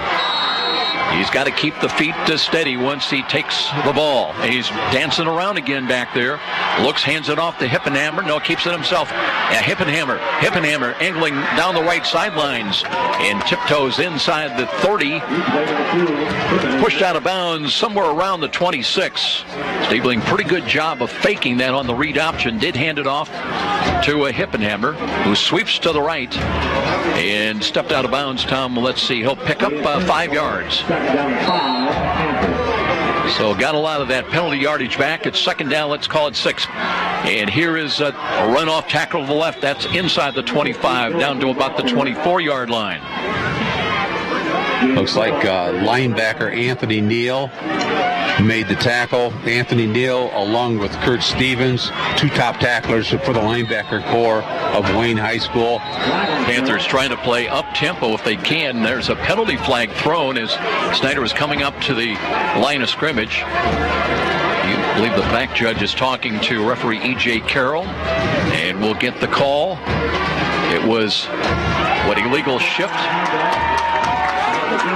That goes against Wayne. Or is that a personal foul? I didn't quite catch what that was. I believe the penalty is against Wayne, which is going to give... it's going to be an automatic 1st down either way. It was 3rd down and 3. Panthers a 1st down. Looks like they're marching the football down to the, around the 15. He's still walking. Boy, they've got it. The Panthers have the football on the 11-yard line of the Wayne Generals. Billingsley now, they bring him back into the backfield as the 1 back. They'll stay with Turner, split wide to the right. Be joined out there by Mac Hippenhammer. Bramley wide to the left. It'll be 1st and 10 with the ball at the 12-yard line for the Snider Panthers. And they'll look to Billingsley. Billingsley cuts back to his left. Guts inside the 10. Fights his way down to the 6-yard line. Billingsley recovering from that ankle injury when he went out earlier in the 2nd half. When you have a back like DeAndre Billingsley, this is where you're going to smell the goal line. Give it to your running back, your top rusher coming into the ball game, somebody that you know is going to be able to move the football down what we call the red zone. The ball lying now on the 6-yard line. Yeah, nose of the football just outside the 5. It'll be 2nd down and 3. They flip-flop the tight ends from the right to the left side. They set now, and there was motion, and I believe Wayne may have come across. Now, everybody's pointing each way. It is going to be procedure against Snider. See, now that's the 3rd or 4th procedure against Snider, and they keep shooting themselves in the foot by giving 5 yards. You just cannot do that. Big Austin Robertson looked like he was ready to come across the line, pointing at the offensive line of the Panthers. So now it'll be 2nd down and 8 with the ball back at the 10-yard line. Snider can still pick up a 1st down without scoring. Remember, the lead is 3 for Wayne, so a field goal would tie it. Now they flip-flop those tight ends, Thornton and Davies to the left. And there was motion defensively by Wayne. They may get the 5 yards back. What's happening here is Austin Robertson is playing the power. They flip-flop those tight ends to get away from Austin Robertson. He's not moving. He's not moving from his defensive end position. Snider has caught that he's staying in his spot. They're moving over, unbalanced line to the left. Get away from Austin. Let's get Billingsley behind that offset offensive line on the left side and get Billingsley in the end zone. So we're right back where we were, 2nd down and 3. Clock, by the way, continuing to run. It'll approach 6 minutes. Time remaining. Stiebling gives the ball off tackle run. Here's Billingsley. Got inside the 5, got to the 3, then knocked backwards. Let's see if he's got enough for the 1st down. Let's see where they're going to mark that spot of the ball. Looks like it'll be 3rd and short. 3rd down and about a yard for the Panthers, just simply to pick up the 1st down. And with the ball at the 3-yard line. Critical for the Panthers, not only because they're moving the football, not only because they're down on the 4 or 5 yard line, but they're eating up the clock. We've got 5:28 left here in the fourth quarter. Here come the Panthers, full house backfield once again. And they look to hand it off. And there's a curl play and close to the goal line. They're down to the 1. Let's see who got that carry for the Panthers. Looked like they handed it off to Joe Williams. Williams did not get into the end zone. Kurt Tittman putting stock in his big offensive line. He's had a great offensive line out at Snider over the years, and they take pride in that offensive line. Let's see if this offensive line now is going to block with this full set backfield. Desmond Davis has come in right half, and here's Stiebling calling his own number. Second to effort, powered his way. Let's see, they wait while they unpile, and they call him short. He did not get in. And the clock inside of 5 minutes, so it'll be second down and goal from just inches away. Clock is running. We've got Snider and Wayne in the sectional final here. The score is 13-10. Snider is on the 1 yard line. Snider is trailing with 4:30 left in the fourth quarter. We had 23 combined points in the second quarter. Looked like it might be a shootout. It has been anything but that. It's been a battle of mistakes and defenses. Davis stays in at right half. Joe Williams at left half. Blitz coming up the middle. Stiebling, second effort. He tries to reach across the plane of the goal. I don't think he got in. They call him down again short of the goal line. Got to try something else. And here you've got to go to, did they call it a touchdown? No, 3:58. Official's got his hands up in the air signaling touchdown, but I think that's something else he has in mind. And Tom, that can only be a couple of inches away. But you got to go to one of your big guys, don't you? Well, Eddie Elder is in the middle for Wayne. He's 370, and you've got two tackles at 230, so you've got about 700 pounds in the middle. Snider might want to try to run away from that. And they've got, let's see, Stiebling will hand it off Williams. Williams, second effort, touchdown. This time from a yard out. Joe Williams not denied on the third and goal call. Like 1 yard out to the 3:30 mark. And the Panthers back on top at 16-13. Well, with the exception of the motion penalties that Snider had, which had 2 or 3 of them, Kurt Tittman knew that they were moving the football little by little with that running attack and that big offensive line eating up the clock with 3:30 left out here. Put Snider ahead 16-13 with the extra point. Snider should be up 17-13. Williams, a 190-pound senior. Normally a defensive specialist, but that time in the heavy package, the jumbo package. Now the extra point. Boozman didn't have enough on the way, and good. So timeout with 3:30 remaining. Tack on 1 to the Snider lead. They're up by 4 on Wayne. The Generals need a touchdown to come back and take the lead back. We'll be back. This is IHSAA Tournament Football on Fox Sports 1250 The Ticket. Hi, this is Charlie Momper from Momper Installation. After last winter's brutal temperatures and record-breaking wind chills, it's not too early to start thinking about adding insulation to your attic, sidewalls, and crawl space. By adding additional insulation, you can cut your energy costs up to 30%. Call Momper Installation today at 432-7543. Momper, the #1 name in installation since 1956. You're listening to the high school football game of the week on WGL Fort Wayne, Fox Sports 1250, The Ticket. And now, back to the action with Joe Parson. Welcome back, everybody, with Tom Freistroffer. You know, Tom, we knew these two talented offenses were going to show up. We saw that in the second quarter. But how about the defenses both ways? Nothing given up without a struggle tonight. Wayne High School had a great, almost a defensive goal line stand on that last series. Both teams, as you say, Joe, are doing a fantastic job on defense. But we've got 3:30 left, and don't count Wayne out. They scored with less than 30 seconds left in the half to go up at halftime. Here's a kick far side that's fielded on the fly inside the 20. return to the middle of the field, and that is it. Across the 25 to the 26. It'll be 1st and 10 for the Wayne Generals. So they are, about 74 yards away from getting the lead back and the potential win in this sectional championship matchup. Well, what do you have to do if you're Wayne at this point? You need a big play. You've got to have a big play by either the quarterback or a long pass. What do you do if you're Snider? Stop Keon Powers, stop Austin Robertson, the big tight end, and come out of here with a victory. Sounds so easy when you explain it that way. Yes, it Keon Powers out of the gun, rolls to the left side. He's got time, throws the ball. He's got a catch for a first down, up short of the 40 at the 39-yard line.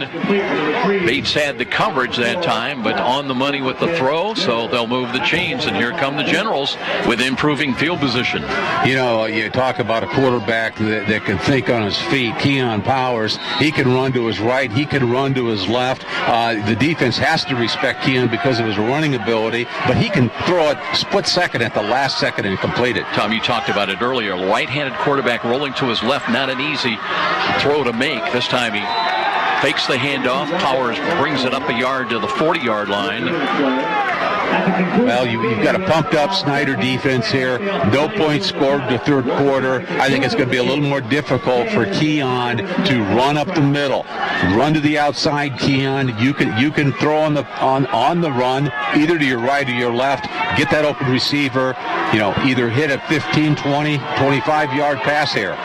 And there's Robertson in the game, tight to the right side as Powers out of the gun, 2nd down and 9. Wants to throw again, and looking for running room. Hit from behind. He did release the ball. He's got a man that Bates almost picked the ball off. Looked like there was contact down there. Easterly was down into the pattern, had some help, but it'll go as a no call, and it'll come back, and it'll be 3rd down and 9. We had Keon Powers throwing to brother Dion Powers, and Bates, the defensive back, who is a very gifted athlete, was on Dion Powers. I think he made just a great defensive play there. Wayne is looking at a 3rd and 9. They're on their own 40-yard line. Critical play here. Bates with 7 interceptions this year. We've seen some great safeties and some great play, some great interceptors. 3rd down and long. Powers, again, short drop, looks to the right. Time in the pocket, steps up, is wrestled down at the 39-yard line. Looks like Joe Williams wrapped up on him. And now it's 4th down and still 9 coming up. Wayne may be down to their final play of their season. Well, Wayne's got to go for it here. You've got 2:21 left in the football game. If they punt the football and Snider gets a first down, they could easily run the clock out. Timeout on the field. We'll be back in 30. This is IHSAA football on Fox Sports 1250 The Ticket. Miss a great high school game recently? Or simply want to revisit that game-changing electric play that turned everything all around? Well, now there's a great new opportunity to do just that. Catch all the exciting action of our live radio broadcast simply by visiting SummitCitySports.com after our game broadcast. Plus, many other high school sports highlights to choose from as well. It's all new and available now at SummitCitySports.com. And now, back to the stadium with Joe Parsons and more IHSAA football on Fox Sports 1250, The Ticket. Well, it comes down to this. Wayne 9-1 on the year. They need 9 yards. Got to bring the ball up just short of midfield on this snap of the football. Clock at 2:21 time remaining. Snider on top, 17-13. Crowd coming alive here at Spiller Stadium. The Snider crowd directly below us. Powers with 3 wide to the left side. Option run. They look to flip the ball in a double pass, and they're not going to get it. Marcus Green with the sack back around the 20-yard line, and Snider will take over possession of the football. Well, Keon Powers actually handed the ball off to Kai Black, and Kai Black was looking for his receivers but did not see the Snider Panthers coming from his blind side. Just waited 1 second too long. Snider's got the football, 2:12. They are up at Spiller Stadium, 17-13. I think they're smelling a victory here. So the Panthers with the nose of the football just outside the Wayne 20-yard line. Wayne tried to come up with some trickery, Tommy. That time looking for a double pass, a little flip on the pitch out, and then Black rolling to his right, looking to throw the ball downfield, but Marcus Green just was closing in a flash and sacked him on the 4th down stop. Wayne now with 2 timeouts remaining, 2:12 on the clock. And let's see how the Panthers play it. Remember, they've been plagued by turnovers earlier in this ball game. Steveling out of the pistol, looking to Woods. Woods straight ahead carry, looking still on his feet, cuts to the 20, the 50, the 10, the 5, and a touchdown. Money Woods angled off to his left. They were just looking to run the clock. Instead, they get a 20-yard touchdown by Money Woods, well named at the 2:03 mark. So push it up 23-13. So often that happens in a football game. You get a team that's legged the ball game. Wayne has played such an outstanding ball game. Have to give up the football down on their own 20. Just a little bit focus is not where it was before, and Bunny Woods takes it in. Woods, a play just designed, to get what he can up the middle, and he kept sliding off, breaking tackles, sliding off to his left, and then clear sailing to into the end zone in the corner. Boozman knocks through the extra point, and it'll be Snider on the road next week in the regional championship. They'll be either at Westfield or at West Lafayette Harrison. They lead at 24-13, a lead of 11 with a timeout. This is IHSAA football on Fox Sports 1250 The Ticket. You're a super fan who will tailgate anywhere. The pros? Check. College? Check. Your 8-year-old Pee-wee game? Big time. And to prepare for this ritual, you head to Mahoney for freshly prepared food and licensed team apparel. Proudly display allegiance to your favorite team with our licensed short and long sleeve tees, hoodies, hats, and jerseys. Plus, load up on fresh meat, snacks, and drinks. So don't just tailgate. Tail later at Meyer. Brought to you by Meyer. Meyer is proud to support IHSAA football. And now, back to the stadium with Joe Parson and more IHSAA football on Fox Sports 1250, The Ticket. Well, we say it so often, a team needing instant points, but that is very apt now for the Wayne Generals. They've got 2:03 left in their season as they are down 2 scores, trailing at 24-13 against Snider. Here comes the kick by the Panthers. They'll keep it on the ground. Squib ball hits high. That's fielded at the 25. A run right side, across the 30 to the 34. And that is where the Wayne Generals go back to work offensively. Kai Black on the return and slow getting up on the Snider sidelines here. He took a real hard hit, Kai Black. Kai Black's had a great ball game. Defensively, outside linebacker. He plays offense on wide receiver. They run him with a football. He's an all-around athlete for the Wayne Generals. And don't count the Generals out.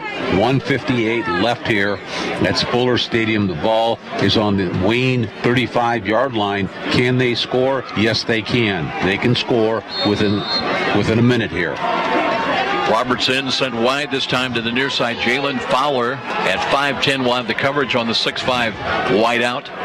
And Powers, well, he needs instant points. Easterly in motion, now comes back, sets to the near side. Powers throws into the flats. That one is caught. 45, 50, and the ball popped free, and it did not. It was the helmet that came off. That was caught by number 6, Sean Scott. Well, just like that, the Wayne Generals are down on the 45-yard line of the Snider Panthers. Only used less than 10 seconds on the clock.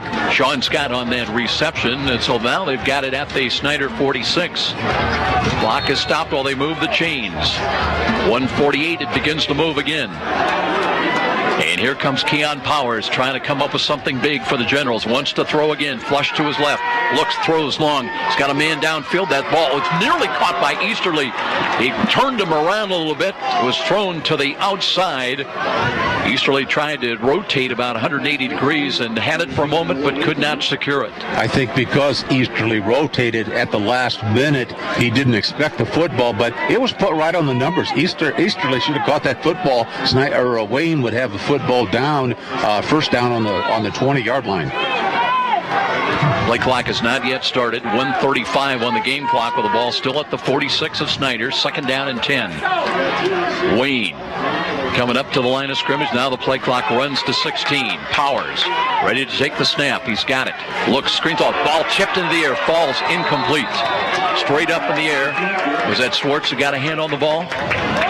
Coming through there, big Matt Schwartz, I believe. I believe it was. Matt Schwartz has anchored that defensive line for the Snider Panthers. 6'2", 260, seasoned veteran defensive tackle. Now it's 3rd down and 10. Snider dropping 3 back in coverage. Bates back there.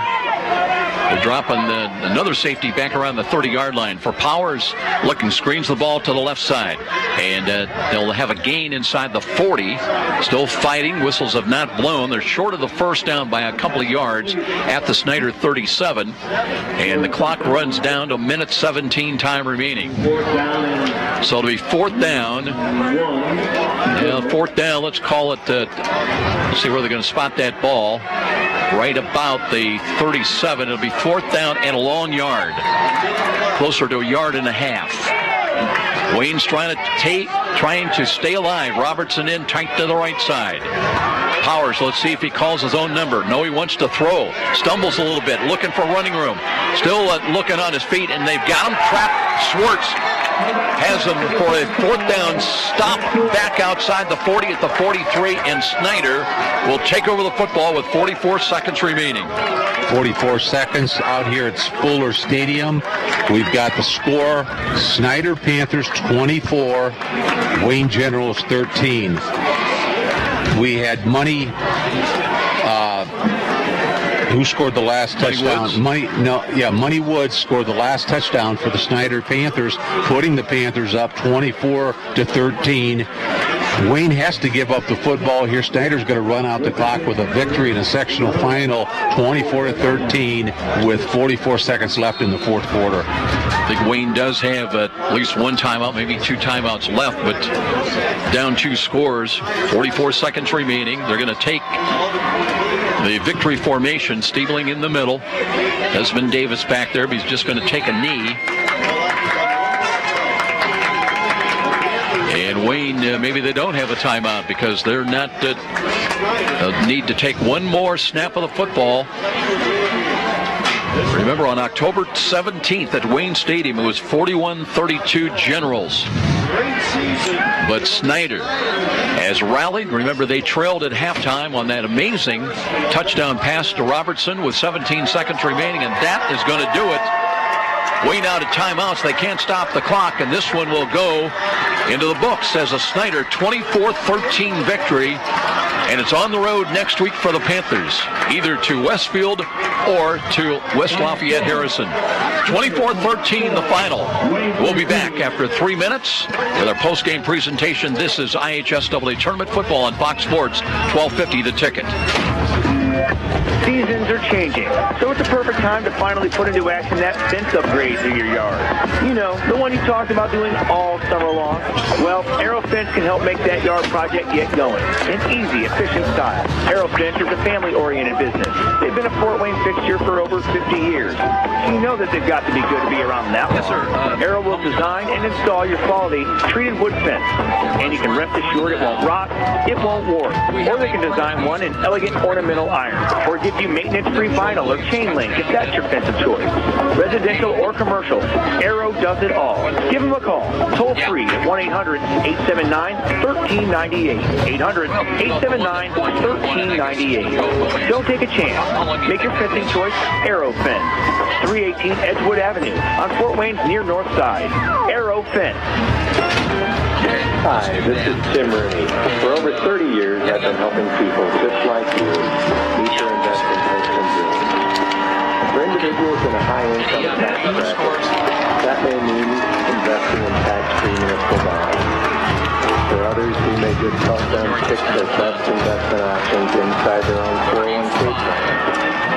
For those kids approaching college, we can develop a college 529 plan that provides tax-free growth in addition to a $1,000 tax credit on your Indiana state tax return. It only takes a quick phone call to People to set up a no-obligation meeting to see what we can do to help meet your dreams.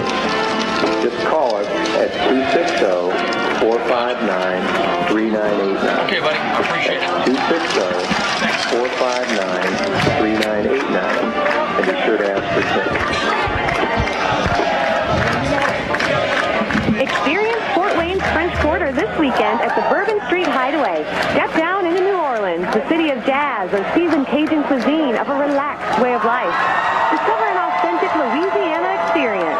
The rich atmosphere provides an instant getaway to the charming streets of New Orleans. The menu is one of a kind. Indulge in the crispy smothered catfish, honey almond glazed fried chicken, and mouth-watering Nolans crawfish. Chef Todd Downs has mastered the art of gourmet Louisiana cooking and prepares only the freshest Cajun cuisine. After dinner, save room for Bourbon Street's rich chocolate voodoo bread pudding or their sweet potato pecan tarts. Bourbon Street Hideaway is located on the lower level of West Columbia Street, so come step down into Fort Wayne's own French Quarter. Stop in today or call ahead for reservations at 260-422-7500. Bourbon Street Hideaway, your instant escape to authentic New Orleans. And now, back to the stadium with Joe Parson and more IHSAA football on Fox Sports 1250, The Ticket. Snider Panthers celebrating a sectional championship. They take their record now to 9-2 on the year, and on to the regional next week somewhere, either at Westfield or at West Lafayette Harrison. Meanwhile, quite a year, Tom, for the Wayne Generals. They bow out at 9-2, and the only 2 losses this year, and they've come so far. And boy, what a just a treat to watch Keon Powers with his twin brother Dion throughout this season. But it all comes to a close here tonight at Snider. Head coach Scott Shaw, the head coach of the Wayne Generals, he had his team ready tonight. This could have been anybody's ball game. It was a seesaw battle. Wayne walking out at halftime up 13-10, and no score in the third quarter. Big defensive battle. So it's a shame that one team has to lose here tonight. The Panthers certainly deserve it. They played one heck of a ball game with Money Powers running the football near the end there and scoring the final touchdown. Let's take a look at the scoring here tonight. It all started actually no score in the first quarter. It would carry over to the first snap of the second quarter, and it would be Snider getting into the end zone on a Stiebling 1-yard carry at the 11:57 mark. Boozman would add the extra point. That made it 7-0 in favor of the Snider Panthers. So they jumped on top here early, but it would be a counter run by Keon Powers, good for 3 yards at the 8:21 mark, and that touchdown run was really set up on a fake of a 4th down punt. They short snapped the ball and got the first down, and that set up the touchdown run by Keon Powers. Maldonado added the extra point. We are tied at 7-7. Boozman would give Snider a lead on a 29-yard field goal at the 4:46 mark. It looked like Snider was going to go into the dressing room at halftime, leading at 10-7, but Stiebling fumbled the ball away. Kurt Stevens jumped on it at the Snider 38, and with 17 seconds remaining until intermission, Keon Powers would find 6'5" Austin Robertson just across the goal line, 6 yards on the scoring touchdown. The extra point was blocked, but it would be Wayne going to the dressing room, not trailing by 10-7, but leading at 13-10 over the homestanding Snider Panthers. No scoring in the third quarter. In fact, in the second half, the defenses really took over, Tom. And one of the things we'll talk about, we had 3 4th down stops by the Snider Panthers in that second half. That really set up the victory, the come from behind victory here, if you will, tonight, winning it with 2 touchdowns in the fourth quarter. They win it 24-13. But a really key play came just inside the fourth quarter when Wayne completed a pass. That ball was, now was it an interception? Was it a fumble? Either way, Snider would take over at the Wayne 31, and that was so pivotal in turning the game around. It was still 13-10 Wayne at that point, but it would set it ultimately on 3rd and goal as Money Woods took the ball down to the 2-yard line, but it took the Panthers 3 tries to get it into the end zone. They went with their jumbo package with Joe Williams getting the call. It would be our play of the game, and it sounded like this. Stadium where Snider will advance play regional play at Westview. For Brett Long, I'm Ray Dillon, and you've been listening to the High School Football Game of the Week presented by Partners First Federal Credit Union on ESPN The Radio 1380. So Williams getting the call on 3rd and goal, getting into the end zone at the 3:30 mark, and that would push after Bozeman hit the extra point, make it 17-13. Snider would have the second of 3 4th down stops in that fourth quarter. They would take over the football, and it would set up a one-play, 20-yard touchdown run by Money Woods with 2:03 remaining in the ball game. 24-13. Snider would increase its lead, the biggest lead of the night, by 11 points. They would close out. Their defense really, I thought, made some statement plays down the stretch down the last couple of minutes of the ball game. They had another game-clinching 4th down stop in the final minutes that gave them possession of the ball. They just went to the victory formation. But offense in the second quarter, a lot of defense in the second half, especially by Snider, and they go on with the sectional championship victory. Well, I think it was Kai Black that had the reception with the Wayne Generals over here towards the press box, and one of the defensive backs, I didn't see who it was, just grabbed that football out of his hands as he was going out of bounds. That was the key play of the game, to give Snider that football late in the ball game, and Snider took advantage of it. They ate the clock. The offensive line was blocking. Kurt Tittman knew what was going on. They were getting 4 or 5 yards at a crack, and went down and scored it with that clock moving down to 2 or 3 minutes. We're going to take another 3-minute timeout. We'll be back. We'll bring you up to date. We've got some scores elsewhere, other sectional action and regional in some cases going on elsewhere. Right here with Snider by 11 with the win over the Wayne Generals, ending their season 24-13. This is IHSAA Tournament Football on Fox Sports 1250 The Ticket. I am your typical mom.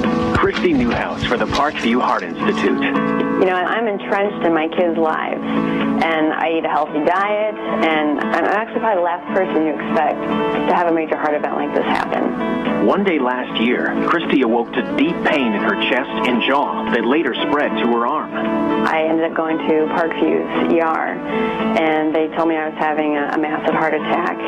Teams from Parkview's ER and Heart Institute worked together to save Christy's life, treating the heart attack, restarting her heart after she suffered a cardiac arrest, inserting 2 stents, and equipping her with a wearable defibrillator that was developed in part from clinical research done right here at Parkview.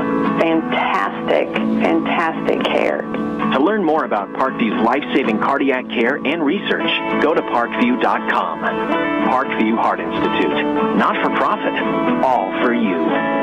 Did you know the IRS tax code now consists of nearly 80,000 pages of rules and regulations? It's enough to make you cry. But now there's real affordable help right here in Fort Wayne. Walbert Financial Management, a firm that cuts right through the legalese, working hard for you, providing external solutions to bookkeeping and tax problems. Walbert Financial Management, taking flawless care of all your personal reporting, P&L, or even individual tax requirements. Give them a call, 260-459-2240. You'll sleep better at night being assured everything's taken care of. Walbert Financial Management. You've heard the saying, it's all about the Benjamins.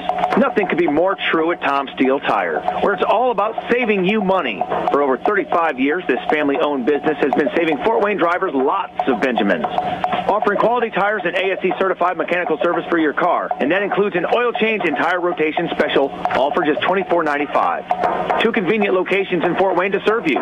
Tom Steele Tire, not just a tire store, but a complete automotive center. Trust the doctors at the IPFW Athletics and the Fort Wayne Comets Trust. Aaron Chiropractic is well known for providing quality yet cost-effective care for sports injuries, muscle, or joint problems. They're one of the only clinics in the region to provide its patients with pain relief utilizing numerous therapies, including acupuncture, massage, and rehabilitation. Aaron Chiropractic is conveniently located in Northeast Fort Wayne. Find us on the web at aaroncairo.com or call 492-8811 to schedule an appointment. I'm Kathy, and I've worked for Midwest America for 10 years. I like to get to know the people that I'm helping or assisting.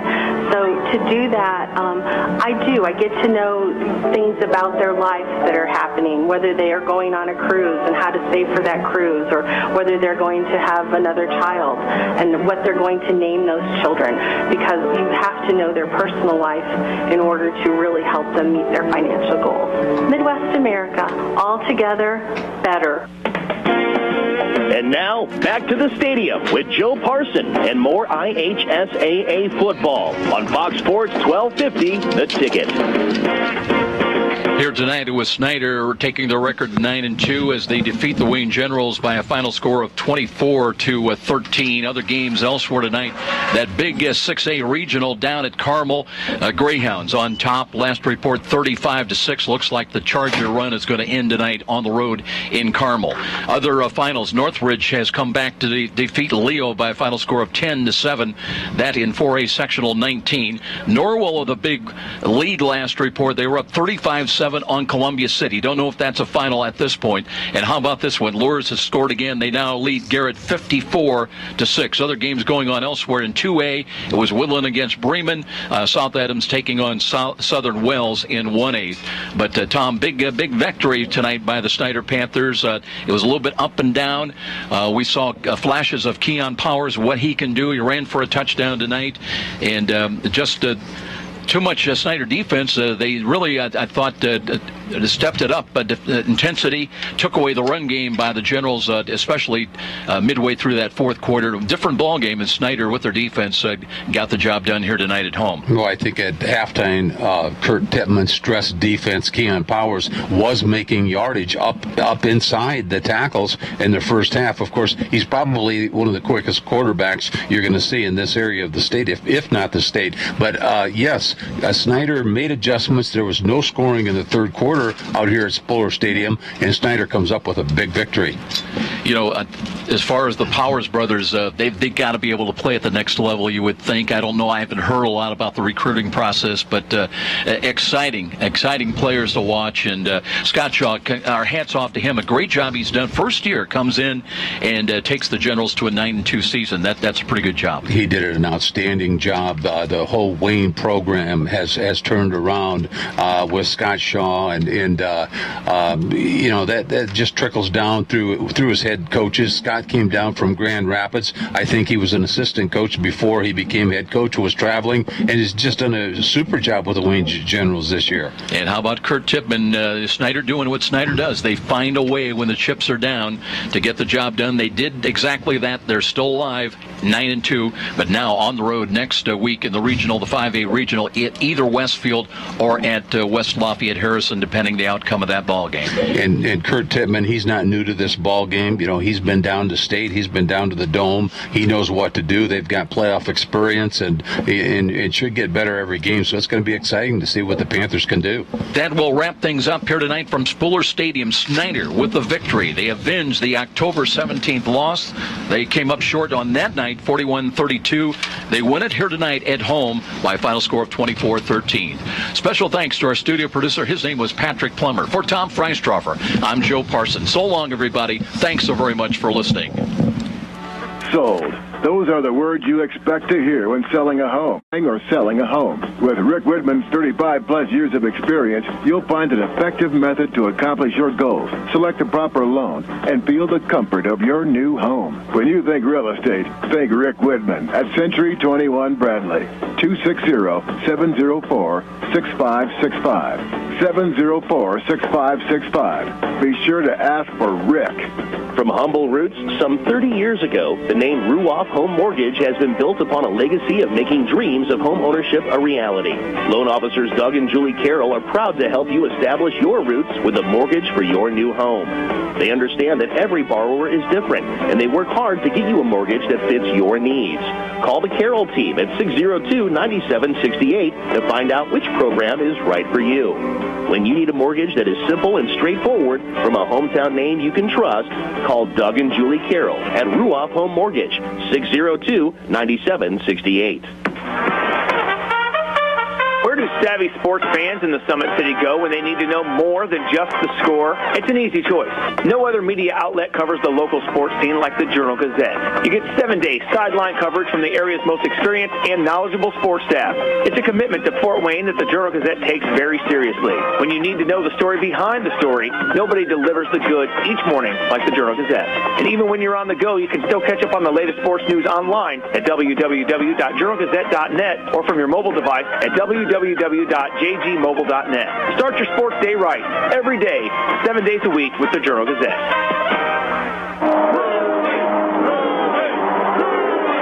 A trip to downtown Fort Wayne is not complete without a stop at Rudy's at 409 West Brackenridge. Next time you're headed to the baseball game, make pregame plans to stop in at Rudy's, where you'll find a wide assortment of adult beverages and aromas. But Rudy's is also a premier downtown location for picking up those mouth-watering DeBrand's chocolates. What better way to catch a game at Parkview Field? Make it a date for a stop at Rudy's, right across from the main Parkview Field entrance. You've been listening to IHSAA Football, presented by Parkview Hospital Randalia, your resource for health, and Fox Sports 1250, The Ticket. Proud sponsors of tonight's game also include Meyer, where you get higher standards and lower prices. By Momper Insulation, with over 40 years of quality, professional insulation. By Walburn Financial Management, providing affordable solutions to bookkeeping and tax problems. By Midwest America Credit Union, altogether better. By Arrow Fence, Fort Wayne's oldest name in fencing.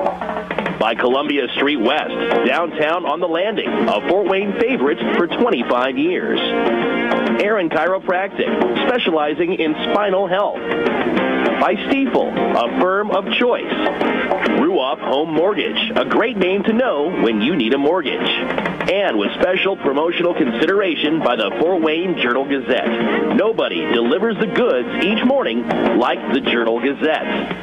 And thank you for tuning in for the IHSAA Football Game of the Week here on Fox Sports 1250, The Ticket.